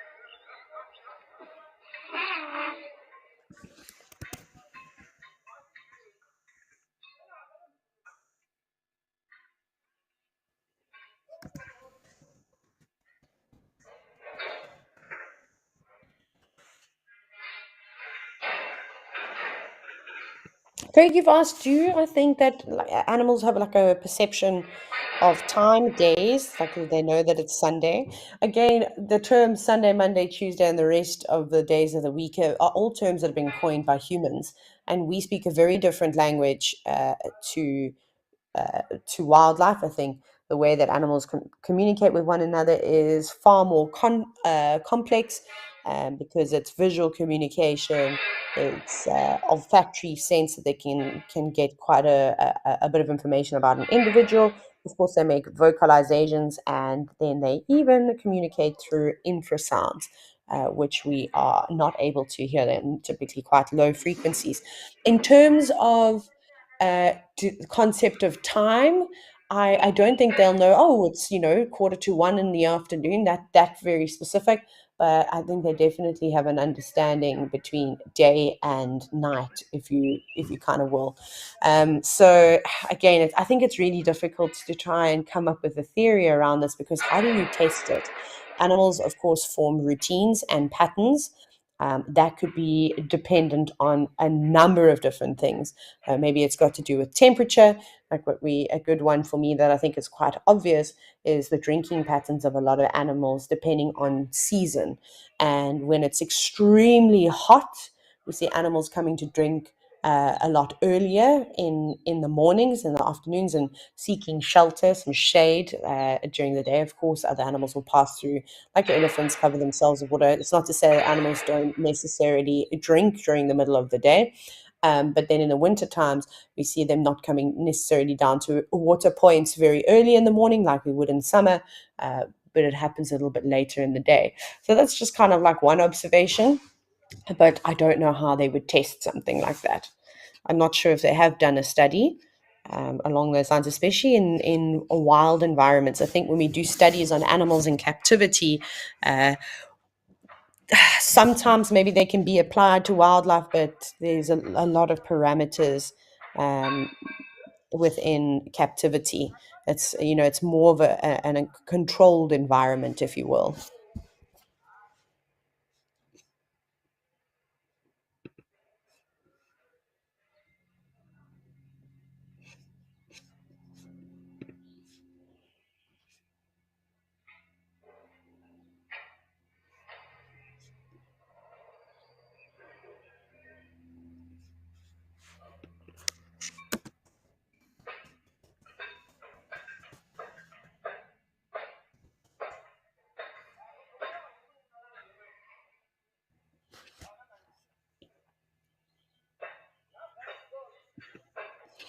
So the wildebeest species that we are looking at the moment is blue wildebeest. I just see there's a couple of comments on the YouTube stream about uh, black and blue wildebeest. So one of the major things is that black wildebeest are endemic to South Africa, so they don't occur outside of the country. Of course, you might find small populations, but those animals would have been brought in unnaturally and of course released. And then the blue wildebeest is a wonderful species.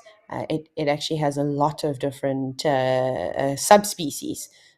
So when you go to Kenya and you see the bearded or the white-bearded wildebeest, you get eastern and western white-bearded wildebeest.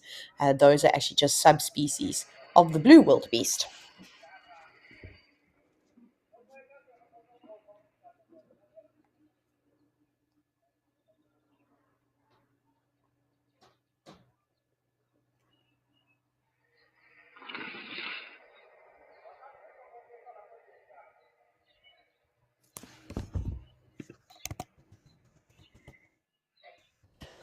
Okie dokie. We've had a wonderful time here at Jamala. We'll see what else happens later. Let's go to the east coast of South Africa, or the northeast coast, and check out Tembo Plains. No, that's not South Africa. Sorry.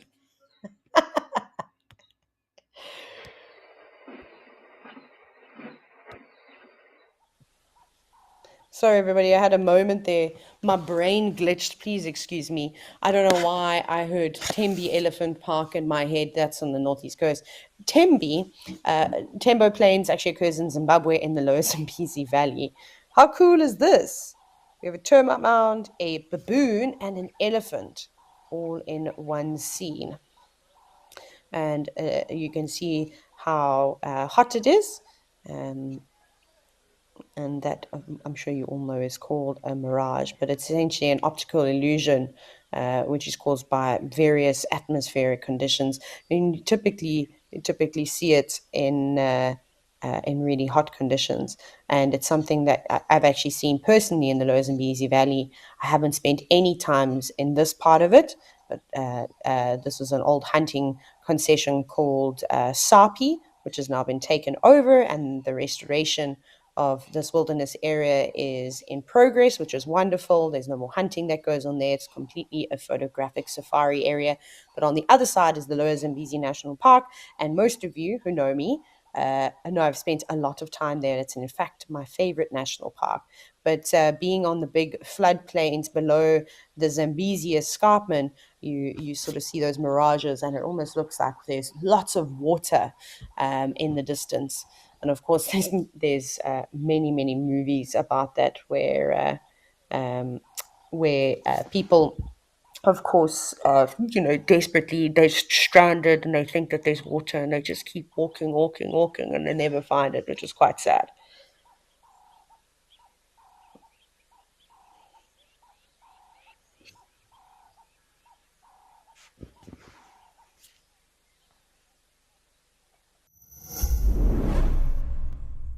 We love all the support. We read all the comments, and now we want to acknowledge our biggest fans. Do you know when Ribbon was seen last?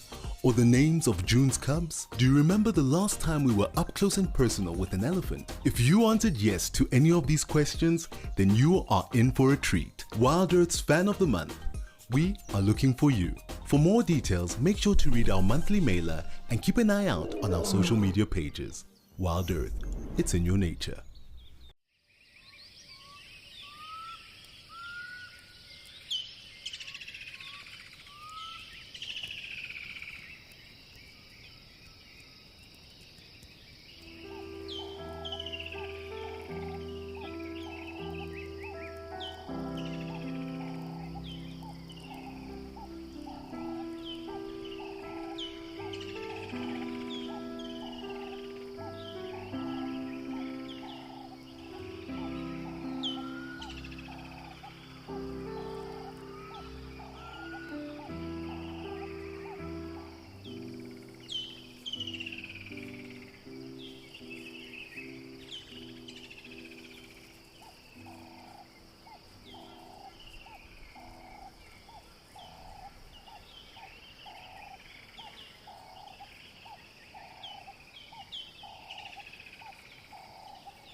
And it's moments like this that I really just enjoy the sounds. It's nice to sort of take in a scene like this.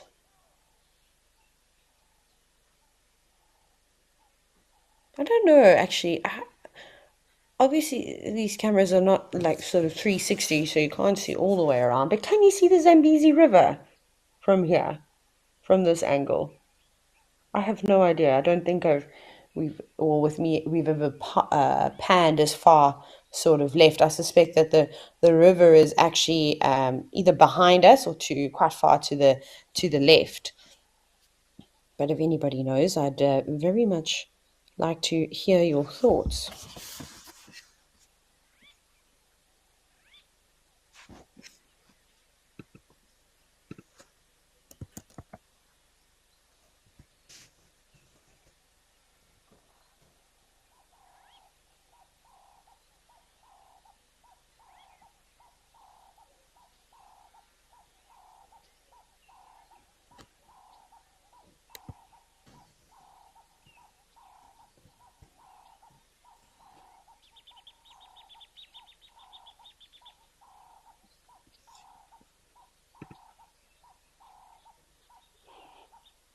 And we're going to start the slow pan now, and hopefully all will be revealed.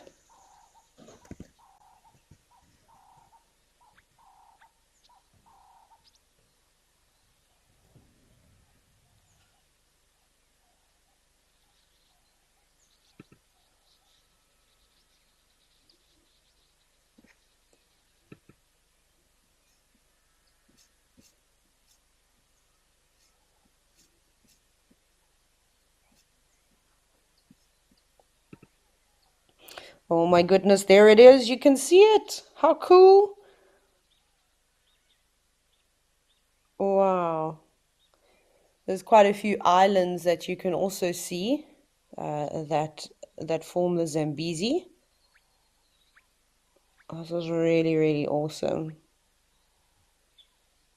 So all the way on the other side, I think that's the Zambezi escarpment that we are looking at. There's some hippos in the distance and all those big trees that you can see for most of the part. The sort of really scrappy ones will be the winter thorns, Faidherbia albidea. And I'm just trying to think, those ones that look like lollipops, I think they're one of the mahoganies that kind of do that. Yeah, it is a mahogany tree. We kind of see them quite often. It is such a beautiful ecosystem. It is my most favorite river that I've ever been on. There's something about it. For anybody that has experienced the Zambezi River and gone on a boat or a canoe, which really gets the adrenaline running, so perhaps more a boat, it's so positive. Like you just feel like you are revitalized. I can't describe the happiness that overwhelms me when I'm on this beautiful river. And in some sections of the river, it's so wide, it feels like you're on a lake. And this area where Tembo Plains is actually situated, and then again in the Lower Zambezi National Park, a little bit further east, there are very few lodges that operate in this area, which means that there's not a lot of boat activity on the water too. And from I can only talk really about the Lower Zambezi National Park on the other side. When you get to a camp called Amanzi, basically from that point, it's roughly about 70 kilometers of pristine wilderness. There's not one other camp until you kind of get towards the eastern boundary of the Lower Zambezi National Park, and where the beautiful Mapata Gorge sort of forms. And the same thing runs on the Zimbabwean side, although there are a few fishing camps the further sort of east and south that you go. But isn't it just amazing? So what's super fascinating at this time of the year is that we quite often see animals swimming out to these islands where the grass has not been grazed as much, and there's often reeds, that type of thing. It's actually a bit difficult, might be a bit hazy to see the Zambezi escarpment, but the beautiful tree line. So yeah, so I've seen buffalo, you often see hippos out of the water during the day, and then families of elephants swim all the way across here. And if you've ever seen my social media, it is filled with elephants crossing the river. Can you imagine a whole herd? And it's extremely deep. Crossing here, so little ones have to swim. You'll see moms tucking their trunks underneath the little ones to try and help them get to the other side, because the water is quite fast moving, especially in the deeper channels. And if you don't know, the Zambezi forms this international boundary between Zimbabwe and Zambia. And in order to sort of determine where that official boundary is, it's where the deepest channel lies. So every single year, the channels sort of change. It's quite tricky navigating the boat. So you need to be an experienced, very experienced on a boat to be able to move through here. Oh, that's so cool. I love it so much. But it's a huge river, like I said. Not only is it particularly wide, but it also is so long. It is over 2,700 kilometers in length from the source all the way to the Indian Ocean. And then the further east you go, it eventually joins with the Luangwa River. Oh, I wish you all, if there's one safari destination that I highly recommend you visit, it's the Lower Zambezi National Park or even Tembo Plains. Both are very different. As you can see on the other side, there's a lot more trees. There's a lot more of those winter thorns. And in fact, the winter thorns on the other side are some of the biggest winter thorn forests I've ever seen in my life. A lot of people talk about Mana pools and their winter thorn forests, but I've been to Mana pools and they cannot compare, especially when you move, like I said, further east into the Lower Zambezi National Park. There's one island that I always talk about called Kalefu Island. And there's the beautiful Kalefu Channel. It's almost 4,000 hectares of just winter thorn trees, a little private island. Tammy G, you've said it's beautiful. Absolutely, you're not wrong here. It's so spectacular. And of course, this doesn't even do it justice. In order to really experience this place, you've got to get there. You can do walking, you can do canoeing, you can go on boats. Actually, it looks like there's a camp there. Oh, I wonder which camp that is. Or was it a camp? Or maybe I was seeing something. It could also, again, just be a reflection. But anyways, it's so, so, so beautiful. I don't even know how else to describe it. And if we see the hippos sort of popping up every now and then, there were a couple around here. Maybe we can scan and see if we can see a pod. Obviously, it's not going to be a close view of the hippos, but we might see them actually flying in to either one of these areas. Is beautiful too. The water can be quite clear. Just depends on how much water is being let out from Kariba Dam. So there's some hippos, and you can see where the fast moving water is one of the deeper channels, but you'll find that the hippos sort of sit on the sandbanks where it's a little bit shallower. But then normally there's a drop off point where it gets quite deep. So if the hippos do need to make a quick escape, they can flee for safety.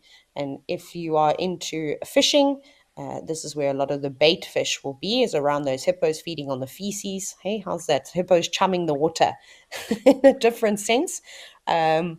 With their fecal matter. And because there's so many bait fish around here, this is where you'll find the tiger fish. If you haven't ever seen a tiger fish before, also highly recommend, pop it to Google. It's a game fish. It's a sporting fish. They get really, really big. Yeah, they've got really sharp teeth and they are ferocious predators. They're crazy to see, but there's an abundance of fish species that live in here. And in fact, there's one so big, it's called a vundu. It's in the same family as like barbel or catfish, but they get like well over 60 kilograms. They're huge, huge, huge.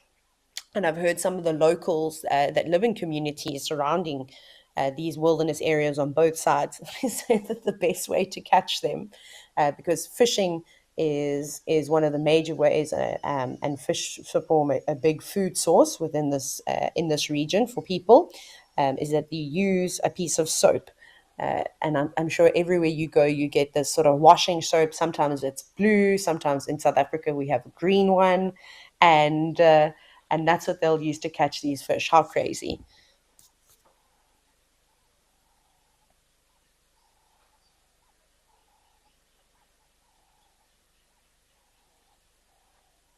Oh, it sounds like there's some really big elephants at Oldonyo in Kenya, and we've been hoping to see them. Let's jump across and have a look.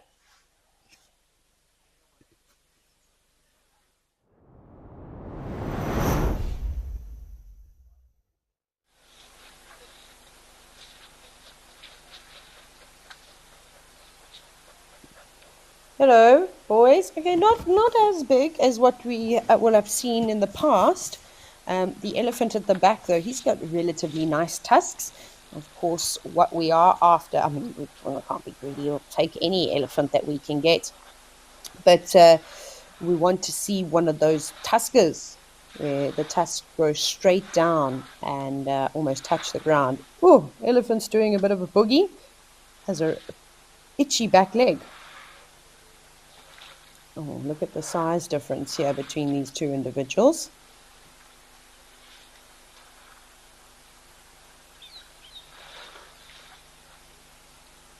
We've still got a lot of growing to do. These don't look like particularly old elephants. Kind of what I'm looking for when I say old elephants. A lot back in the day, it was believed the bigger and longer elephant's tusk, the older it is, but that's not necessarily the case. A lot of it has got to do with genetics. But if you look at their heads and you look at their temples, the older an elephant gets, those temples seem to be more sunken. So you can see that the elephant on the left is slightly older than the individual on the right. Something's really bothering that bull,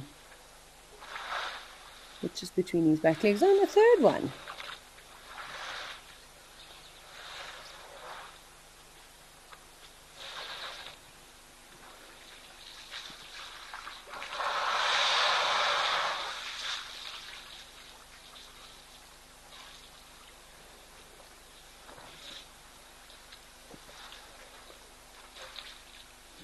And we'll just take a moment just to enjoy the sounds as the elephants drink at this waterhole.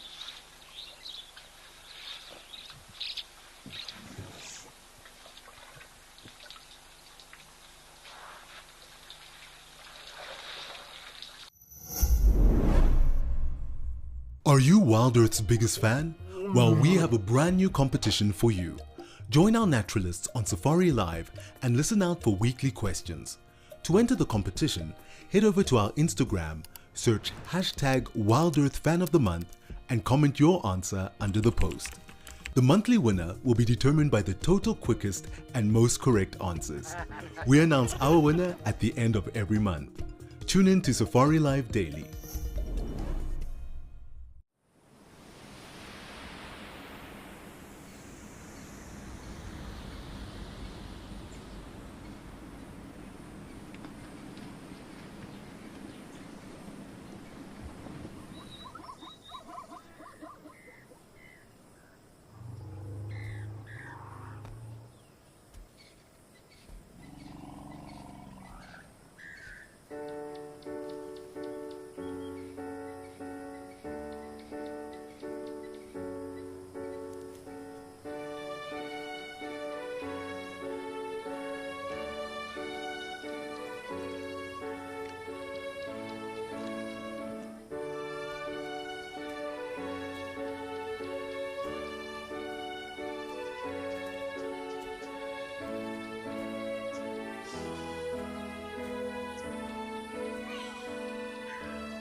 Wow, wasn't that amazing? Especially as that elephant was slapping its trunk in the water.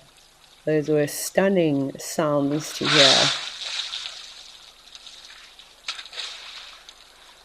Sounds of happy elephants.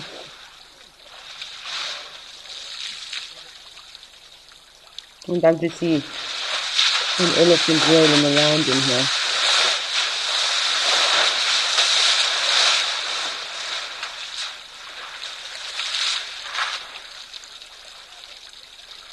Very effective way to cool your underside down instead of wasting unnecessary energy just taking trunkfuls of water consistently and tossing them under your belly and between your back legs. Great technique, 10 out of 10.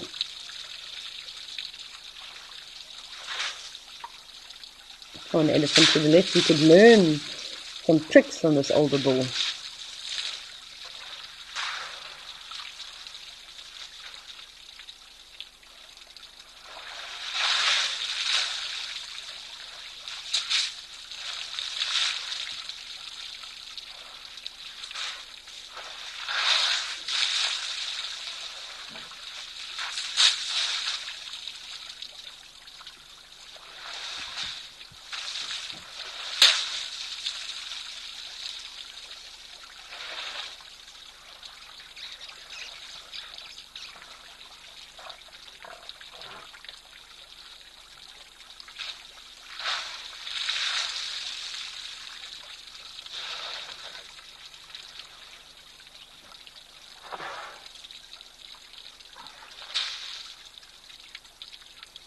Levi, you've said that this is beautiful. I think there are many people that will agree with you, including myself.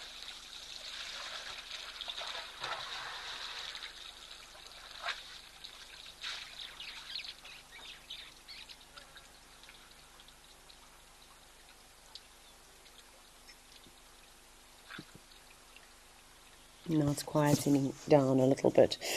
So elephants that live in sort of more harsh environments are going to have to spend more time at water cooling down because obviously not only drinking water is super important, but being able to regulate your body temperature is something quite tricky.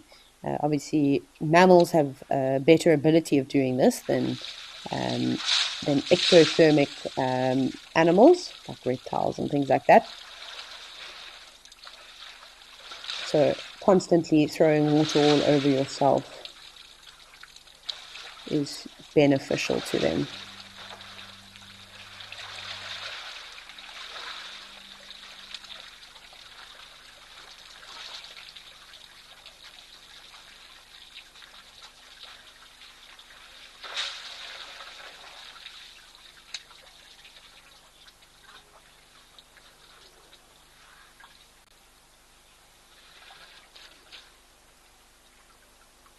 You can see how the bull on the right, I don't know if he's taken too kindly to the other elephant that just arrived. I'm going over to him. There you go. Just reminding him that he's the big boss of this area. Not necessarily area, but at the water side. Just sort of proving a point.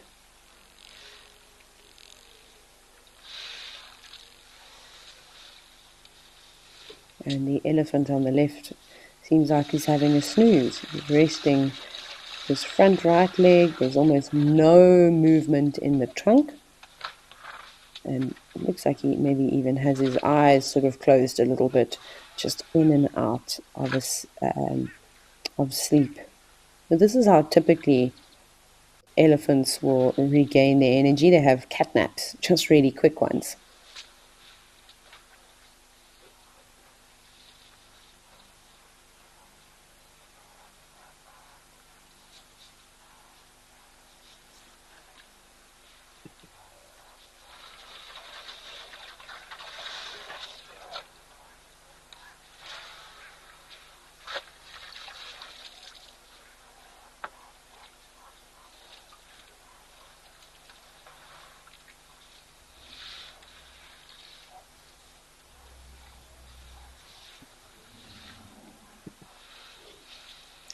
See, there was a comment about from Pran who was saying that the elephants look much bigger than those in Mana pools in Zimbabwe.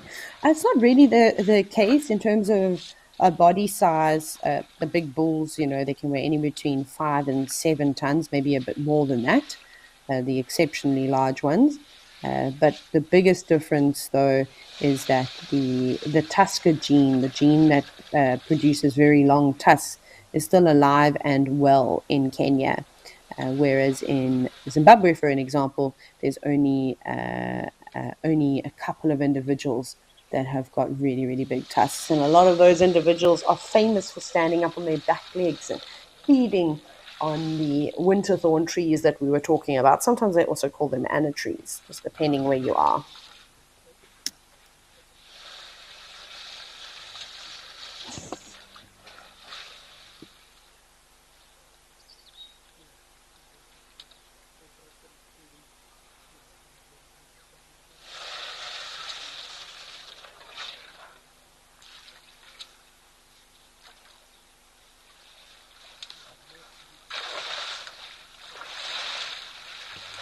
Megan, just commenting on your question about if elephants will stand up to sleep and even at night. So, no, not necessarily. Now, a lot of these elephants will go a couple of, maybe even a few days without having a proper rest.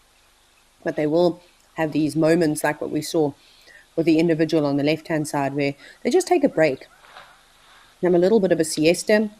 They'll still be standing up. But elephants snore like you cannot believe. And obviously, if an elephant's snoring, it's in a deep sleep.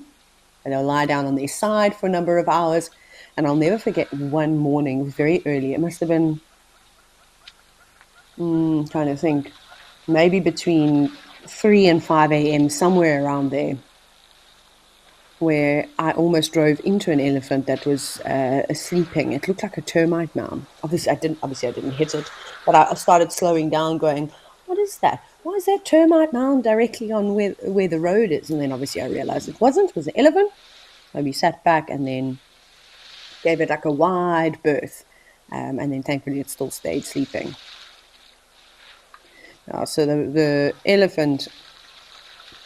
A little bit of dominance at the display that's kind of going on here, but very normal to see amongst males. And I'm just trying to see here. Even the elephant that's in the middle that has a slightly longer tusk, well, at least they grow a bit more straight down.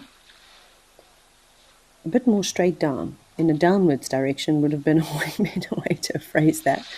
The elephant on the right does seem to be larger. Look at how big his head is. And even the base of his trunk. Oh wow, look at this.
As some of you know, in order to keep Wild Earth going, we need your help.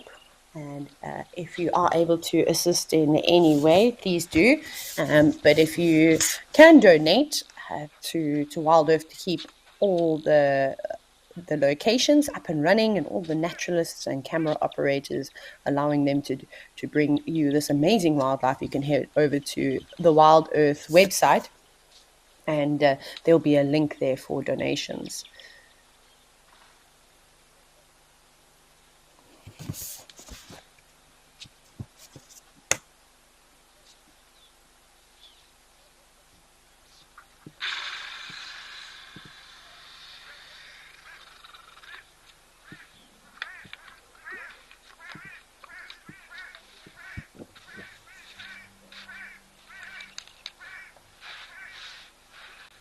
You can even hear that elephant as he scratches his leg.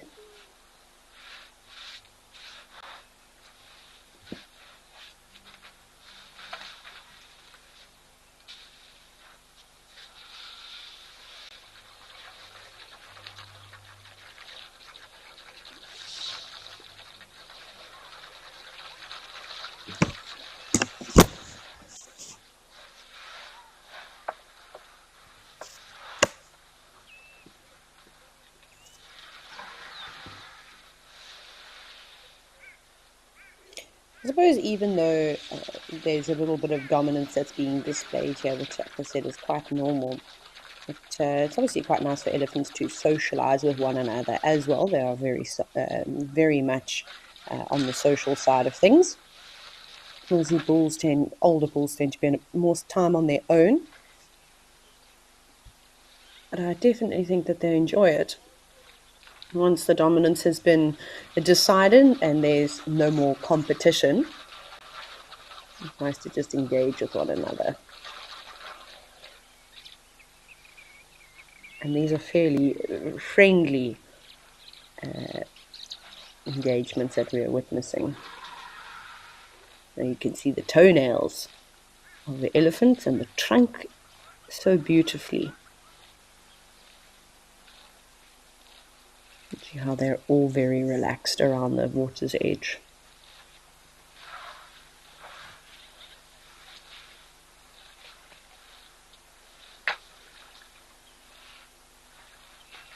Elephant just investigating. Just around the edge. Are you going to try to pull some mud up? You're just feeling around some of the rocks, perhaps.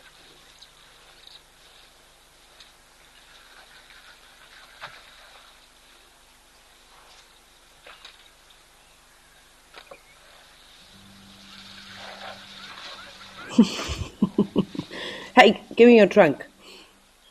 Okay, kind of just saying, no, I want to investigate around here now. You go somewhere else.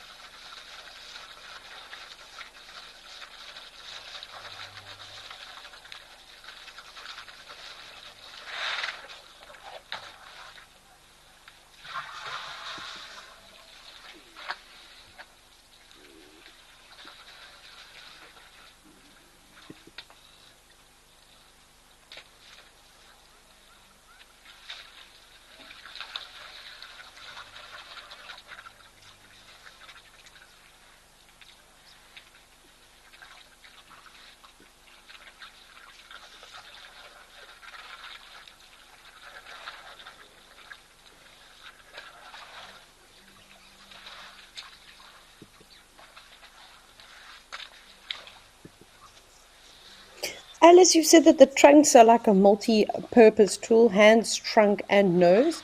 You are absolutely correct.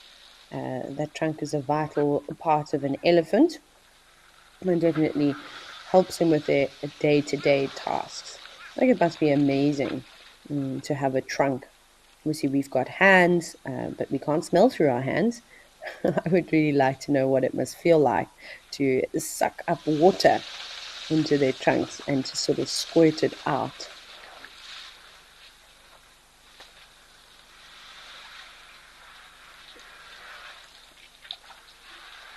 And there are no bones in the trunk. It's predominantly made up of mussels, lots and lots of mussels, which people talk about various amounts. I've heard 10,000 large mussels, I've heard 100,000 mussels. I'm not actually sure exactly how many there are, just because of all the conflicting information.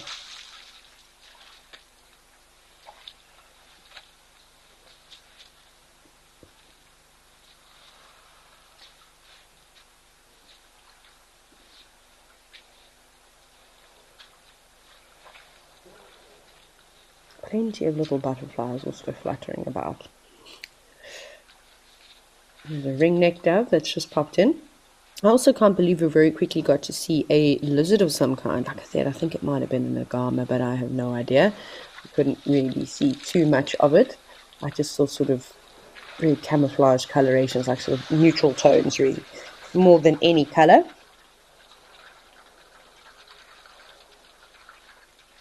I suppose it would be a good place to hang around. Dangerous, because you could get squashed quite easily, but they're fairly fast moving. But look at all the insects that are teeming around this waterhole. Elephants, you all lined up beautifully in a line.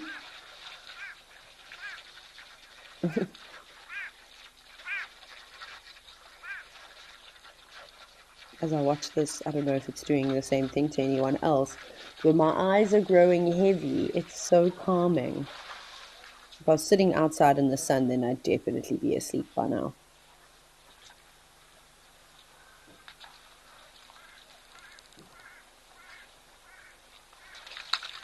And that happens quite a bit when you're on safari. When you are just sitting, waiting, watching for long periods of time, and there isn't necessarily a lot of action. But the sounds and the warmth of being on safari, and even the driving motion, bouncing around, can sometimes put you to sleep. Obviously, if the bouncing's too hectic, then it's going to have the complete opposite effect.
Just want to clarify something. I just mentioned, I saw a comment there that elephants are unable to breathe through their mouth. Unfortunately, that's not actually true.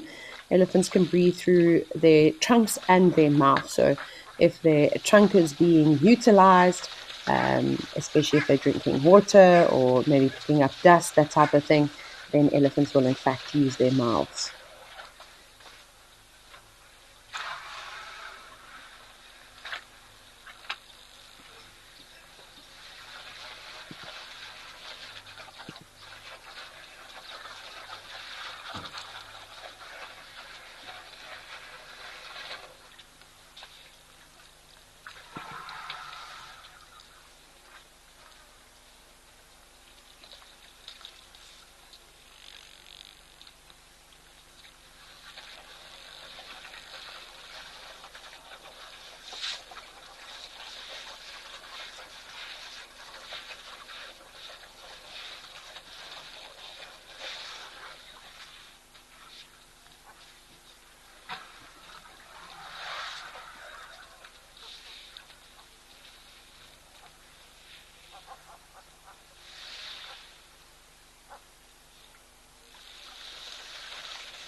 and being quite accommodating, allowing a zebra and an eland to come and have a drink.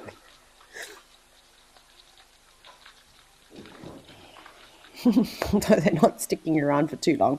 Just a quick sip of water and then they're moving out before any trouble can develop.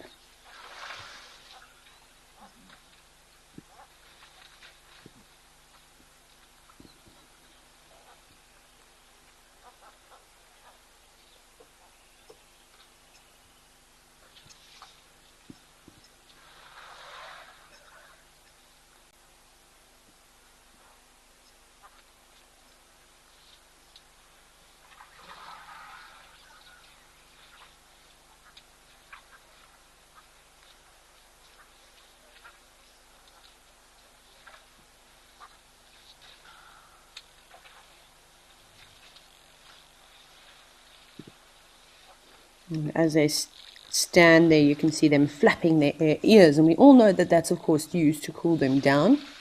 We talk about often the large number of blood vessels, which are, you can kind of even see if you're up nice and close in the elephant's ears, that their ears are huge. Sometimes, especially with the big elephant bulls, they can be over a meter wide. But roughly, and again, it's roughly about 12 liters of blood that can throw each ear every single minute. So that's why it's important that they flap their ears like that and cool down the bloodstream directly. And by covering themselves in water, it will do exactly the same thing.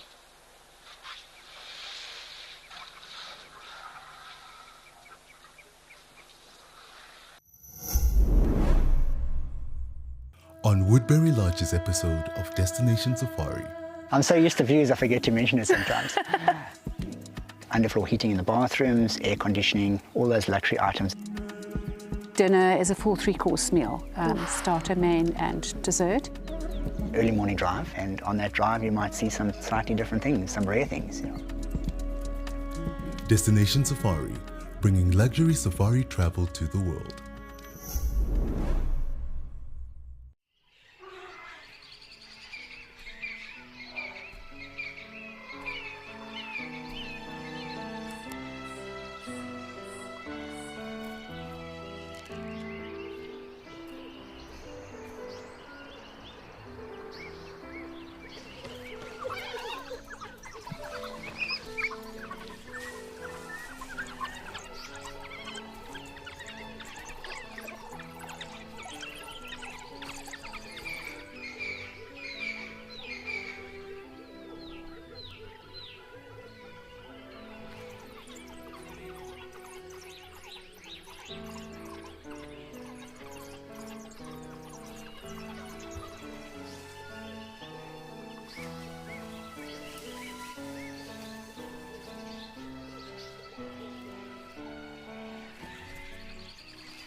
Oh, what have we got?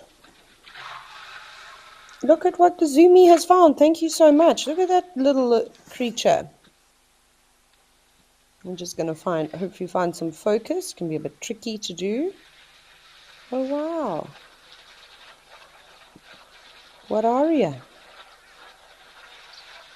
Yeah, these look like little... Look at the very, very long toes that it has. And I keep looking at the shape of its head. That looks like a young juvenile.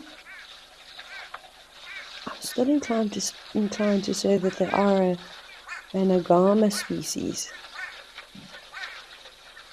I'm just sad. I don't think I brought my reptiles of East Africa with me. I think I've left that at home in Hoedspruit. That's obviously a book that is, filled with the more accurate information, and it's a great book to have for ID. And it also has the distribution of where some of these, where the reptiles sort of occur. You see look at the shape of the head as well. Eyes positioned right up on top, and then it doesn't have like a round head. It's got sort of more angular head. This is very much a characteristic of an agama.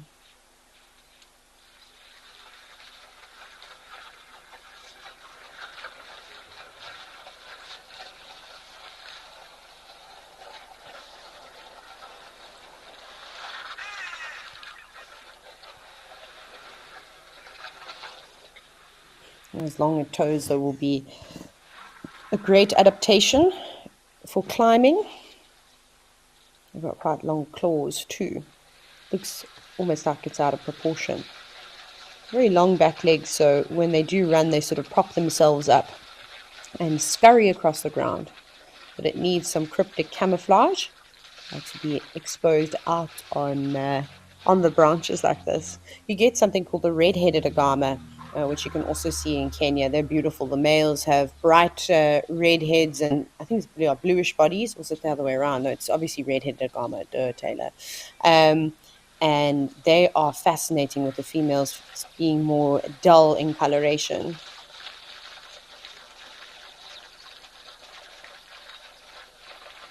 Bundu Basha, you've asked if it's maybe a southern tree agama. I don't think so, because we're in East Africa now, so they all have different species of agama too. I just need to see and find out which ones occur in. But either if Aldonio hasn't got a very updated reptile list, we could look at Savo or even Amboseli, just because those areas have been around for a lot longer. So I can try and have a look. Let's see. But like I said, sometimes internet searches can be quite tricky.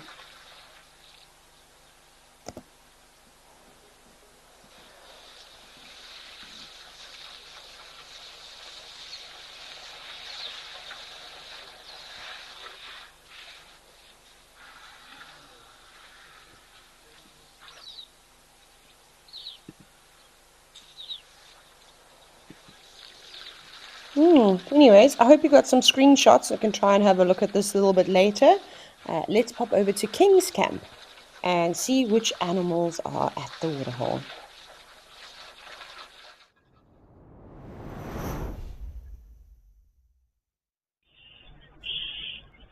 Here's a camera that I haven't been to. So King's Camp is a very high-end lodge that is situated in the Timbavati Nature Reserve. So it's part of the Greater Kruger National Park. It's all open, and I can't believe I haven't been here before. This is awesome.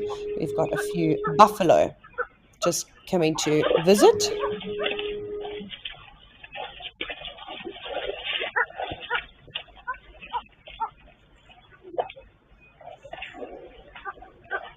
They don't look like they've really had a roll around just yet. Just trying to see this buffalo that's standing sideways. It looks like he maybe has an injury on his shoulder. Can you all see that?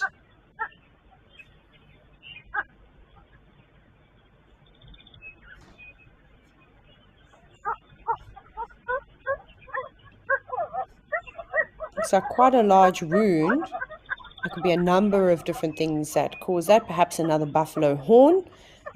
Even when these buffalo are running away or fighting, or maybe they're running away from predators, you quite often see injuries on the tops of their backs from branches.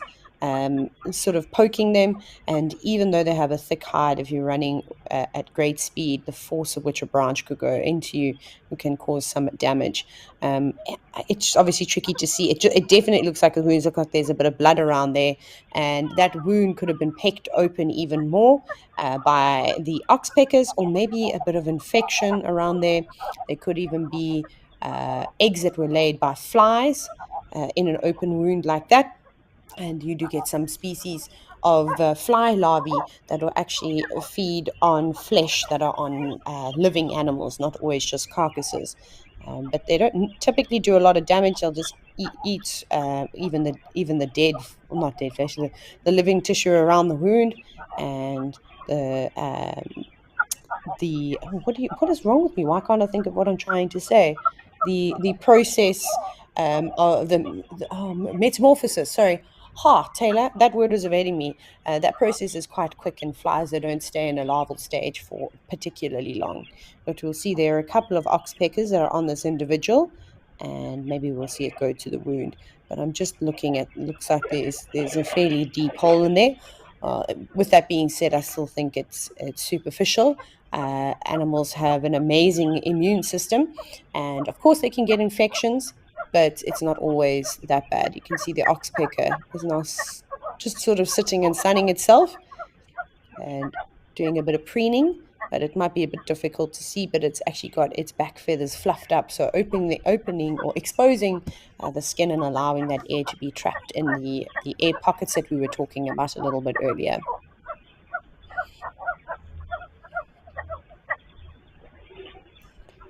Well, that one buffalo is looking around, though. It's good to keep an eye out on everything. Of course, another thing that could cause a wound like that is a lion or predator, typically a lion jumping on its back, but I don't really see any other scratches to kind of go with it. But when buffalo bulls fight, gosh, it sounds like cars crashing into one another. They're going to be quite violent. So it's only natural that they would sustain wounds. The tips of those horns, especially for younger bulls, are much sharper.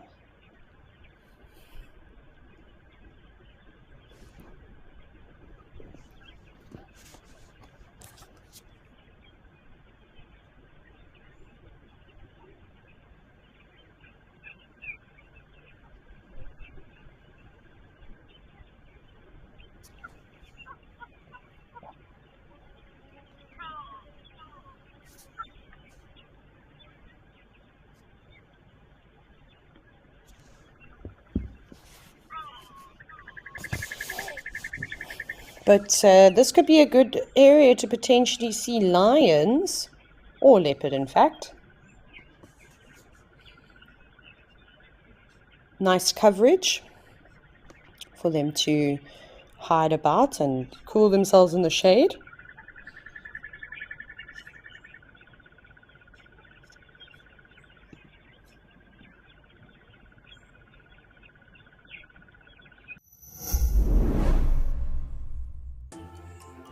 Not everyone gets excited to hear a leopard chuff, spot a pangolin, or see a real impala rut. But if you are wild about the wild, you can become part of a community of like-minded nature lovers and share authentic wildlife experiences with the world. Join the Explorers Club and you will also enjoy the many benefits that come with it too. WildEarth Explorers, it's in your nature.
I have no idea.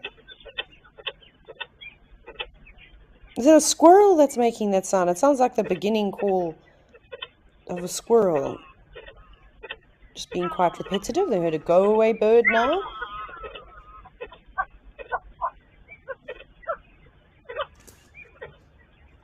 Yeah, it must be a squirrel doing that.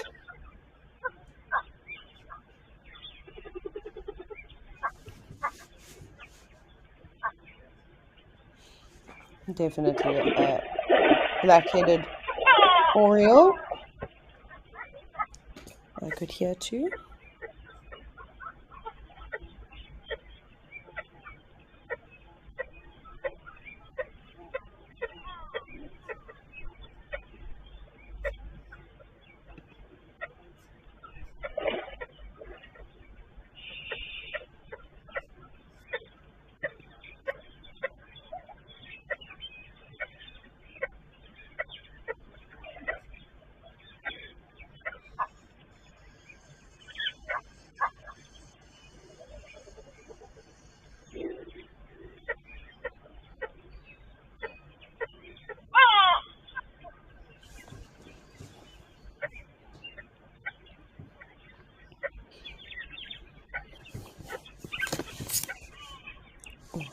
This camera has actually got really nice audio of the birds. So it might be actually a nice idea a little bit earlier on in the show if the camera is working or it's in good condition to actually come and listen to the call. Maybe it might be a bit late now that the low felt is warming up so much, but we can always give it a bash. I'd like to try and find the squirrel. I wonder where it's sitting. There'll be a resident squirrel at this area, although it's a water point. Of course, we know animals that are territorial do share common resources like water. With the dead trees around, I'm sure there's some natural cavities that a specific individual or small family, male as females, will be living in.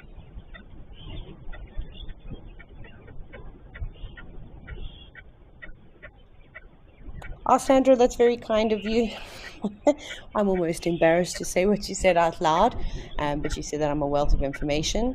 Thank you very much. I've still got a lot to learn, but I obviously enjoy revisiting the same areas over and over, and especially during the show, because it does push you to have to go out and do more research. Buffalo, where are you going? They weren't sticking around. I wonder what happened. They could have just got a fright, of course. Maybe the scent of something unsettled them and encouraged them to move. We are going to get lucky at some point, and we're going to see lions and we're going to see leopards.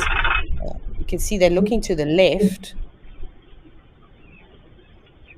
I'm not sure what they've smelled from that side. If it was something that terrifying, I suspect they probably would have run a little bit further. They didn't move too far away. But this is just a great area to see those predators. So I hope before I finish up on Friday, we've still got many days to go, we will be able to experience something like that. Wouldn't that be exciting? Good grazing too. That would definitely draw in the big herds of buffalo. Imagine seeing a hunt on these cameras. But that's what is, of course, so exciting, is that you really just never know what you're going to see. And having access to so many different cameras, and there are lots of eyes watching the different feeds. So hopefully we'd be able to jump across and see some action when it's happening. Maybe even the elusive cheetah will pop out to Oldonyo in Kenya. That would also be a great sight because they aren't seen very often. On the buffalo, just hanging out in the shade. That's a good place. I probably wouldn't move from there either. And one individual having a scratch on the tree. It's almost like it's a routine after they've been in the water to go and have a good scratch.